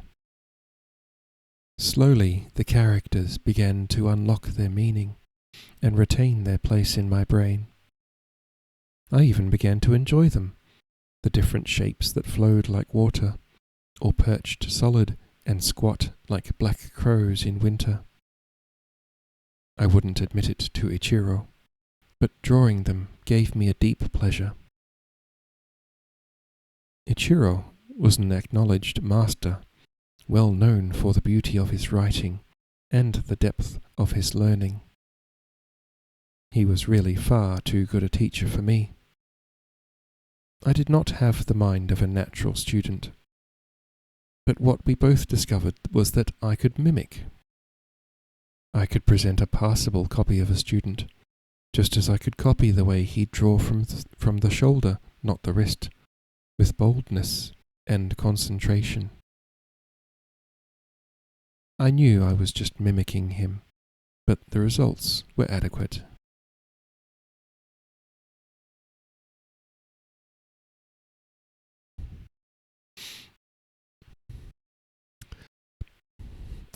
It's been a while since I could relate to that. Kitty. Wet hair.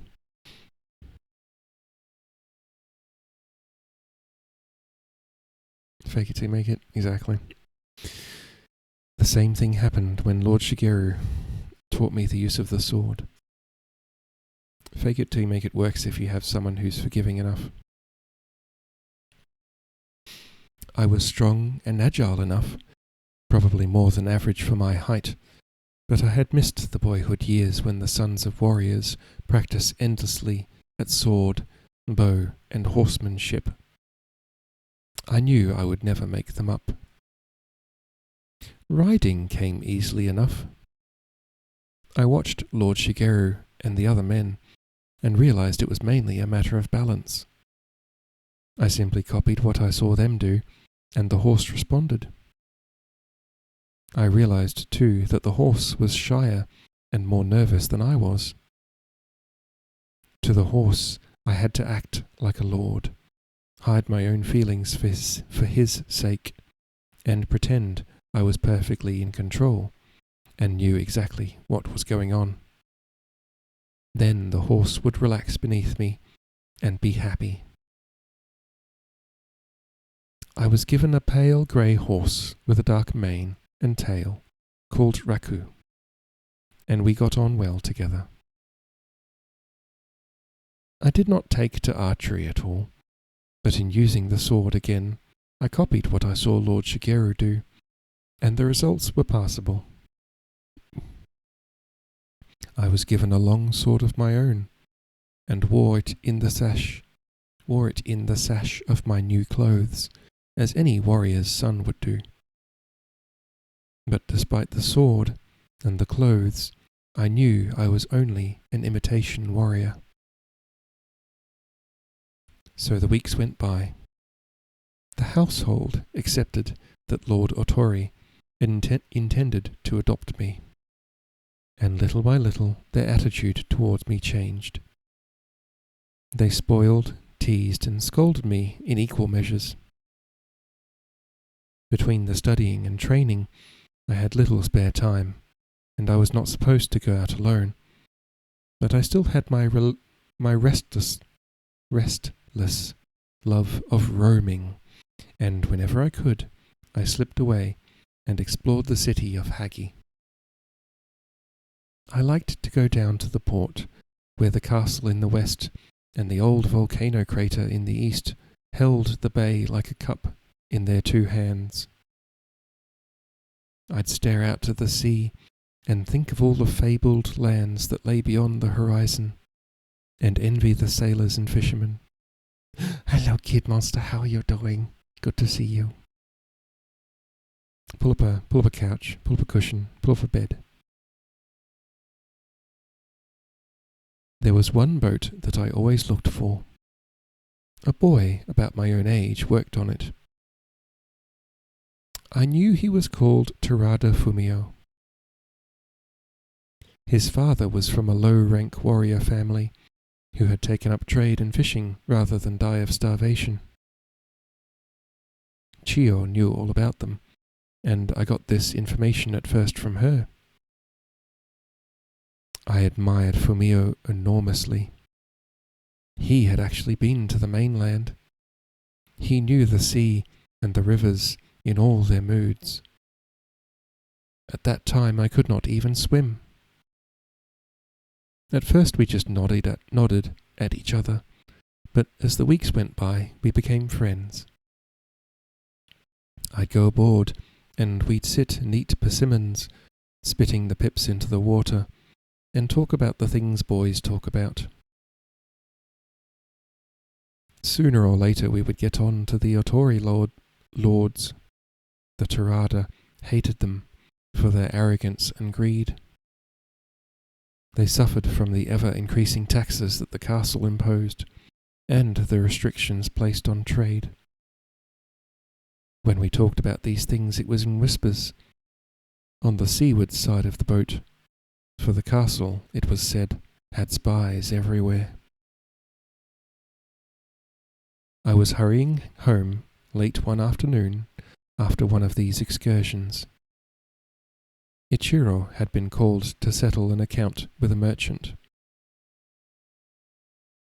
I'd waited for 10 minutes and then decided he was not coming back and made my escape. It was well into the 10th month. The air was cool and filled with the smell of burning rice straw.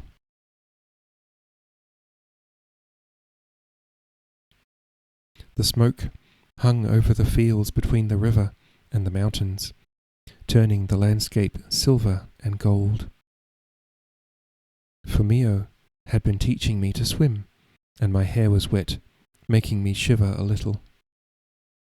I was thinking about hot water and wondering if I could get something to eat from Chiyo before the evening meal, and whether Ichiro would be in a bad enough temper to beat me.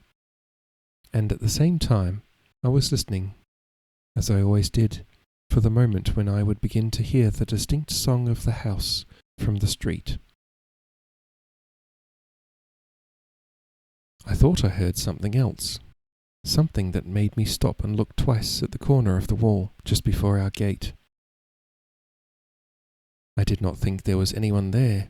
Then, almost in the same instant, I saw there was someone. A man squatting on his heels in the shadow of a tile roof. I was only a few yards from him, on the opposite side of the street. I knew he'd seen me.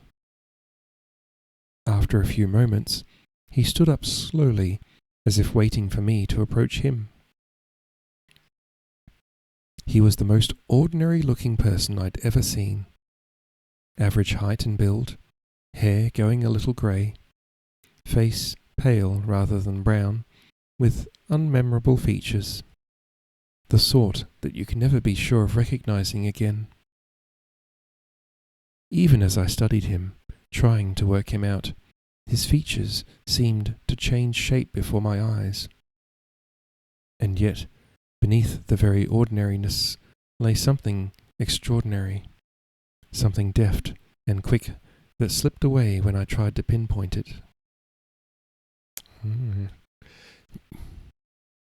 He was wearing faded blue-grey clothes and carrying no visible weapon. He did not look like a workman, a merchant, or a warrior. I could not place him in any way, but some inner sense warned me that he was very dangerous.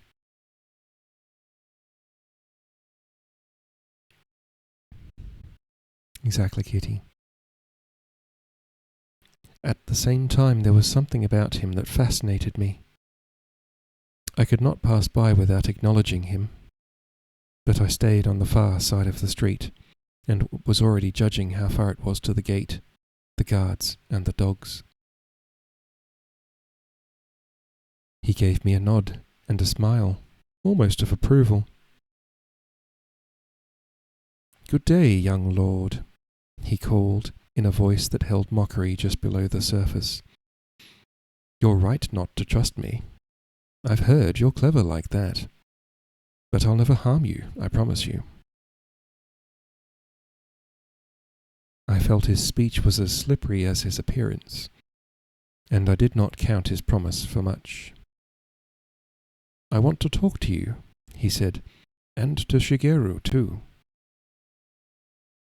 I was astonished to hear him speak of the Lord in that familiar way. "What do you have to say to me?" "I can't shout it to you from here," he replied with a laugh. "Walk with me to the gate and I'll tell you." "You can walk to the gate on that side of the road, and I'll walk on this side," I said, watching his hands to catch the first movement towards a hidden weapon. "Then I'll speak to Lord Otori, and he can decide if you are to meet him or not." The man smiled to himself and shrugged, and we walked separately to the gate, he as calmly as if he were taking an evening stroll, me as jumpy as a cat before a storm. When we got to the gate and the guards greeted us, he seemed to have grown older and more faded. He looked like such a harmless old man, I was almost ashamed of my mistrust. "You're in trouble, Takeo," one of the men said. "Master Ichiro has been looking for you for an hour." "Hey, Grandpa," the other called the old man. "What are you after? A bowl of noodles or something?" Indeed, the old man did look as if he needed a square meal. He waited, humbly, saying nothing, just outside the gate sill.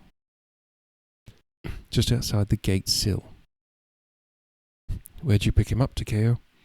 You're too soft-hearted, that's your trouble. Get rid of him." "I said I would tell Lord Otori he was here, and I will," I replied, "but watch his every movement, and whatever you do, don't let him into the garden." I turned to the stranger to say, "Wait here," and caught a flash of something from him. He was dangerous, all right, but it was almost as if he were letting me see a side of him that he kept hidden from the guards. I wondered if I should leave him with them. Still, there were two of them, armed to the teeth. They should be able to deal with one old man.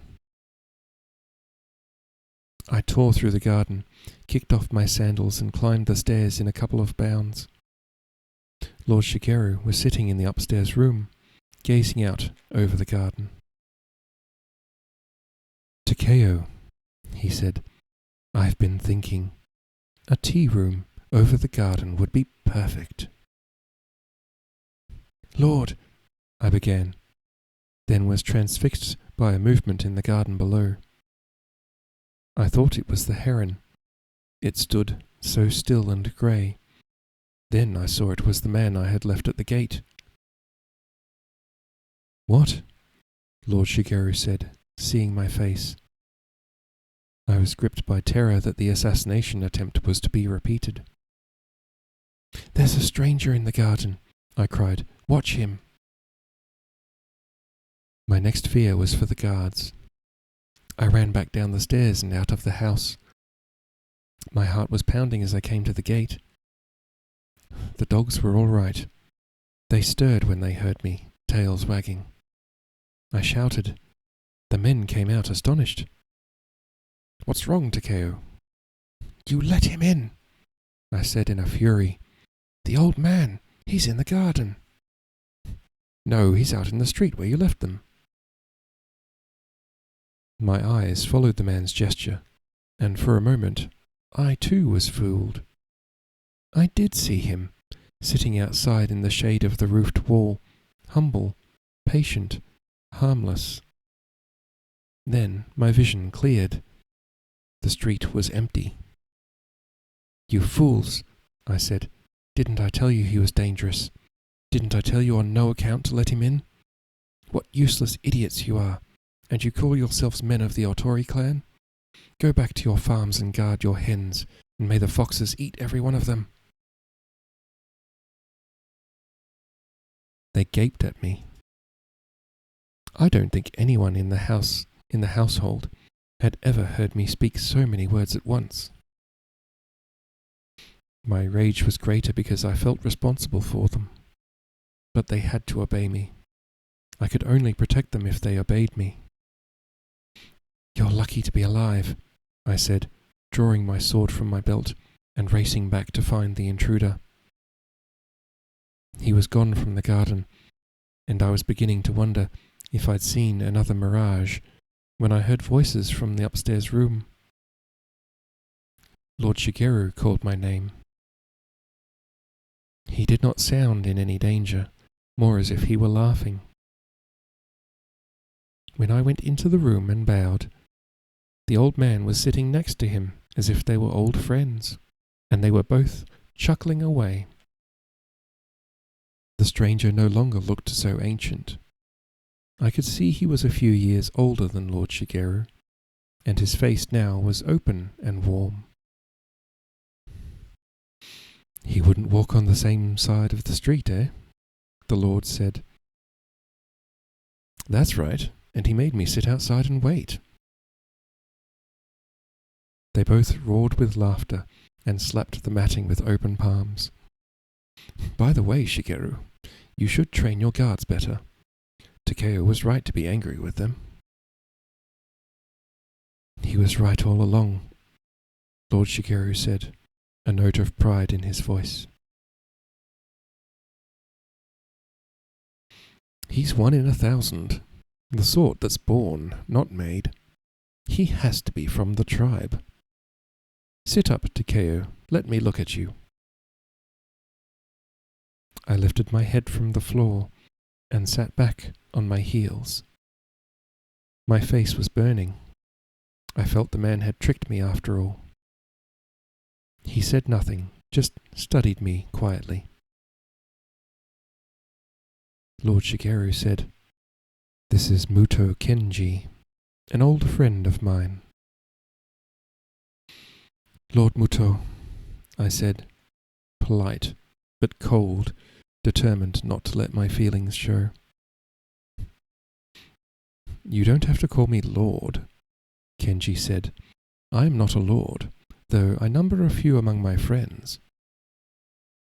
He leaned towards me. "Show me your hands."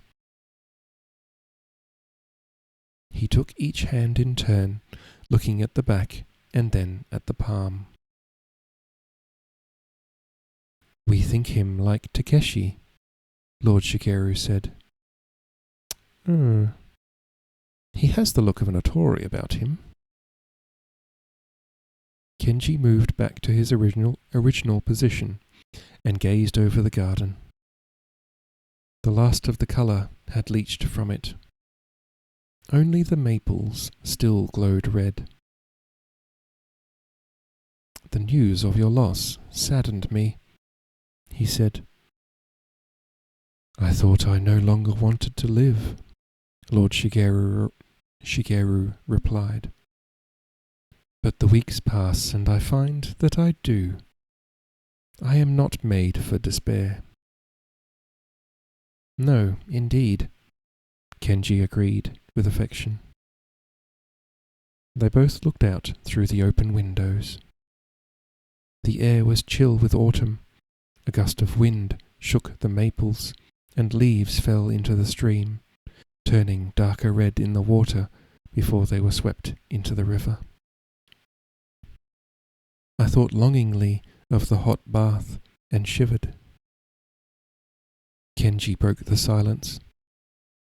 "Why is this boy, who looks like Takeshi, but is obviously from the tribe, living in your household, Shigeru?"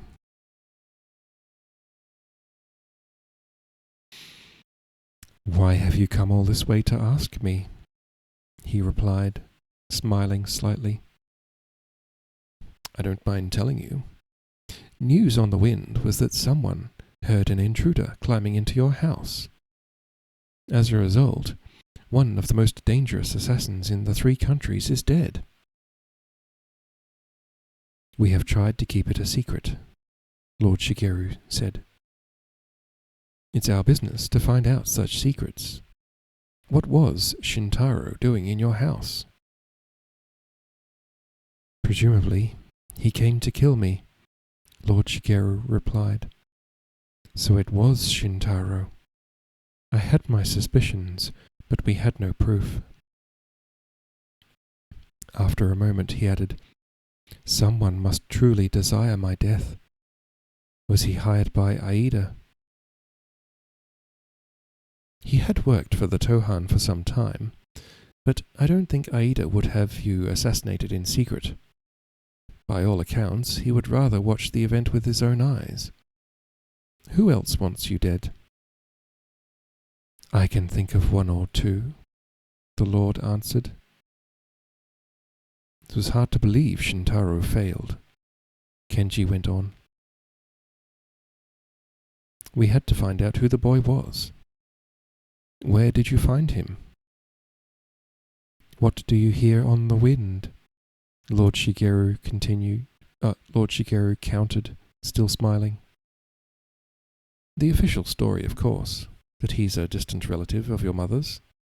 From the superstitious, that you took leave of your senses and believe he's your brother returned to you.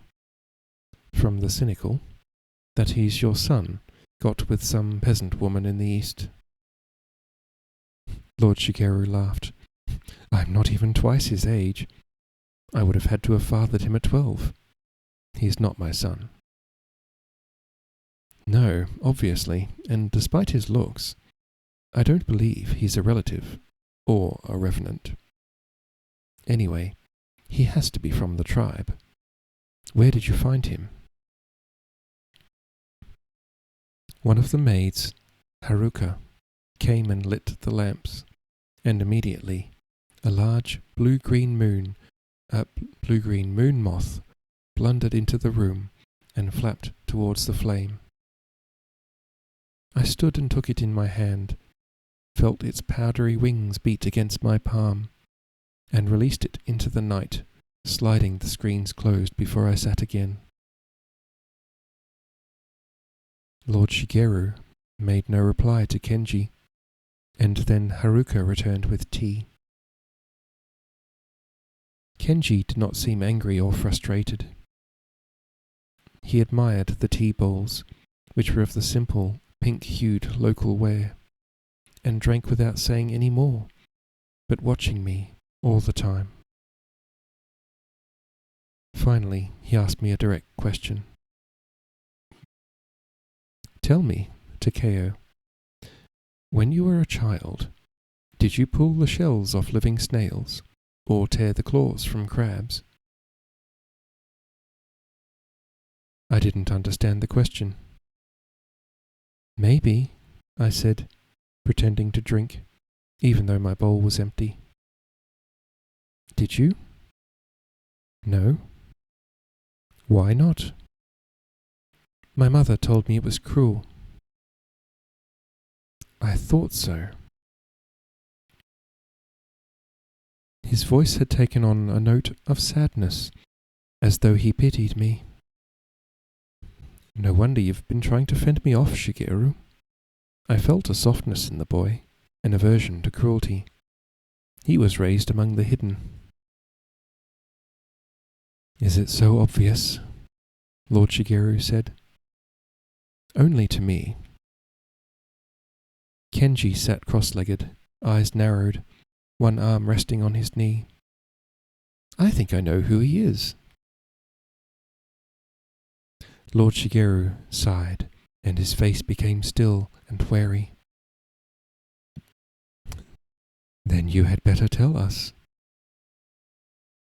He has all the signs of being Kikuta.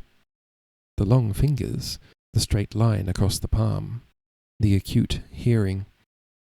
It comes on suddenly, around puberty, sometimes accompanied by loss of speech. Usually temporary, sometimes permanent. You're making this up, I said, unable to keep silent any longer. In fact, a sort of horror was creeping over me. I knew nothing of the tribe except that the assassin had been one of them, but I felt as if Muto Kenji were opening a dark door before me that I dreaded entering. Lord Shigeru shook his head. Let him speak. It is of great importance. Kenji leaned forward and spoke directly to me. I am going to tell you about your father. Lord Shigeru said dryly, You had better start with the tribe. Takeo does not know what you mean when you say he is obviously Kikuta. Is that so? Kenji raised one eyebrow. Well, I suppose if he was brought up by the hidden, I shouldn't be surprised. I'll begin at the beginning. At the beginning. The 5 families of the tribe have always existed. They were there before the lords and the clans. They go back to a time when magic was greater than strength of arms, and the gods still walked the earth. When the clans sprang up, and men formed allegiances based on might, the tribe did not join any of them. To preserve their gifts, they took to the roads and became travellers, actors, acrobats, peddlers, and magicians. They may have done so in the beginning, Lord Shigeru interrupted, but many also became merchants, amassing considerable wealth and influence. He said to me, Kenji himself runs a very successful business in soybean products, as well as money lending. Times have become corrupt, Kenji said. As the priests tell us, we are in the last days of the law. I was talking about an earlier age. These days it's true, we are involved in business. From time to time we may serve one or other of the clans, and take on its crest, or work for those who have befriended us, like Lord Otori Shigeru. But whatever we have become, we preserve the talents from the past, which once all men had, but have now forgotten. You were in two places at once, I said. The guards saw you outside, while I saw you in the garden. Kenji bowed ironically to me. We can split ourselves and leave the second self behind. We can become invisible and move faster than the eye can follow. Acuteness of vision and hearing are other traits. The tribe have retained these abilities through dedication and hard training. And they are abilities that others in this warring country find useful and pay highly for. Most members of the tribe become spies or assassins at some stage in their life. I was concentrating on trying not to shiver. My blood seemed to have drained out of me. I remembered how I had seemed to split in half beneath Aida's sword, and all the sounds of the house, the garden, and the city beyond rang with increasing intensity in my ears. Kikuta Isamu, who I believe was your father, was no exception. His parents were cousins, and he combined the strongest gifts of the Kikuta. By the time he was 30, he was a flawless assassin. No one knows how many he killed. Most of the deaths seemed natural and were never attributed to him. Even by the standards of the Kikuta, he was secretive. He was a master of poisons, in particular, certain mountain plants that kill while leaving no trace. He was in the mountains of the east. You know the district I mean, seeking new plants. The men in the village where he was lodging were hidden. It seems they told him about the secret god, the command not to kill, the judgment that awaits you in the afterlife. You know it all, I don't need to tell you. In those remote mountains, far from the feuds of the clans, Isamu had been taking stock of his life. Perhaps he was filled with remorse. Perhaps the dead called out to him. Anyway, he renounced his life with the tribe and became one of the hidden.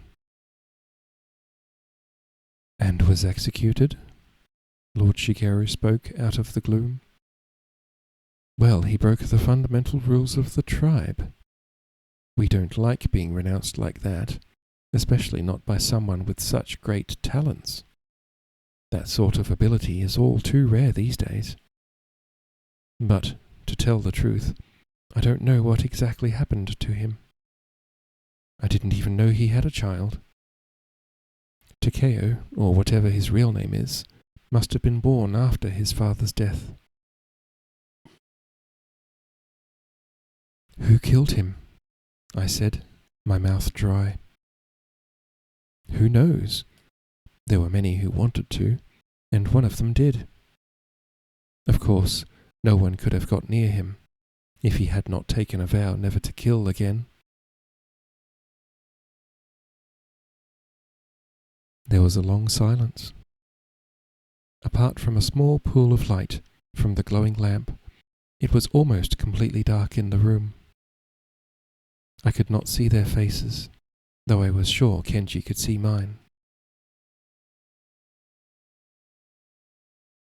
"Did your mother never tell you this?"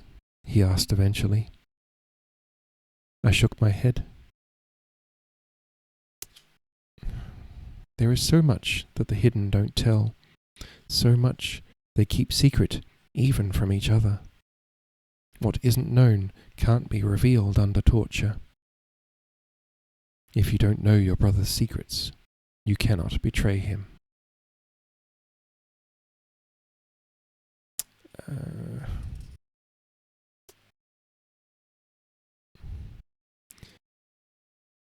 I think I'm going to leave it there, chat, because it's just a little bit too far for me to read to the end of the chapter. I've kind of hit the limit, I think. There's a lot of reading, but I am enjoying it again. It's been a while since I read this book.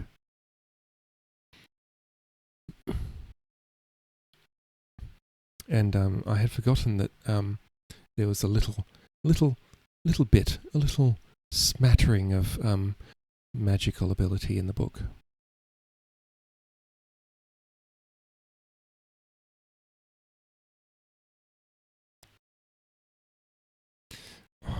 So I will finish reading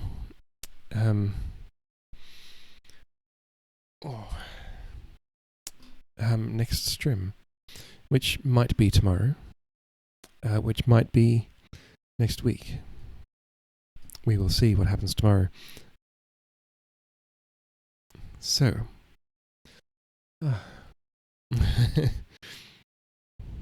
gets a little lightheaded from reading so much. But I'm getting better and better.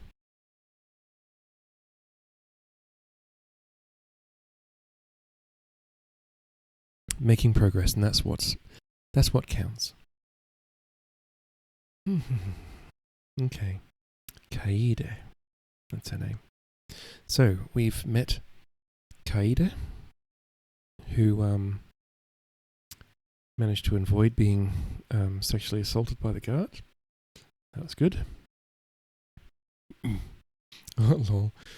And we've discovered a little bit more about Takeo, his past, and where he comes from.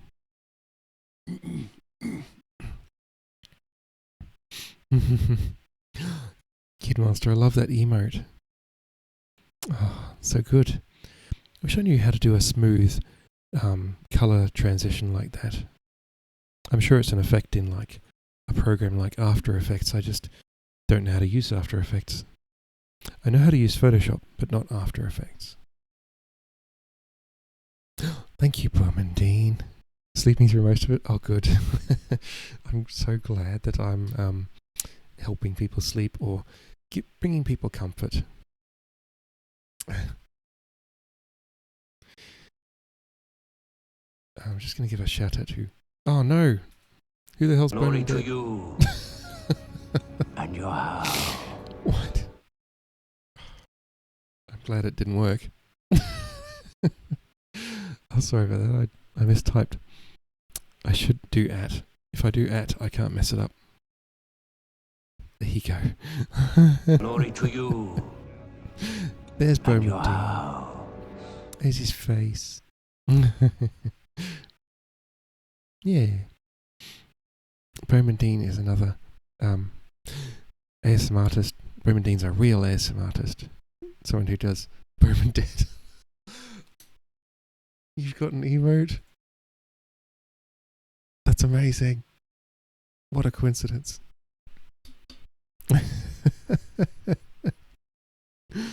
Oh, that's too good. Yes, go follow Bowman Dean, who's a real ASMR artist who does actual ASMR.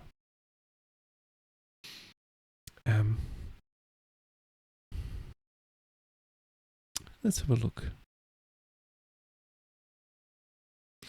Stoic Mum's on, who streams Journey. Acid's still going. I think I might raid into Ari directly, because we all know that I usually raid out to somebody and then go and watch Ari. I'm a real lady, so smartest. Thank you, Premantine. I know, you know what I meant. Like, you do triggers and stuff like that. I just read gently. Yes, ASMR is very varied. There's so much. There's not just people tapping and whispering into microphones. There's so much different stuff that other people do. It's just that a lot of the time it's not that they like people who do sort of ASMR stuff, or who like sort of give me ASMR, aren't even in the category. They're in just chatting or whatever. Like I'm going to shout out somebody else. I'm going to. That's a trigger, one of my favourite. Oh, that's wonderful. I'm going to shout out somebody. I'm going to copy paste her name this time so I don't mess it up. The Fascinating Fangirl. Glory to you and your house. Glory to you, Fascinating Fangirl. She has a very soft voice, and she is absolutely a cozy streamer who doesn't do ASMR, but just talks in a very gentle voice, and oftentimes, like, sometimes she plays like, what is the game? The duck game? Placid Plastic Duck Simulator? Yeah. Plays that sometimes. Ah, yes, Ari's. So we're going to raid into Ari.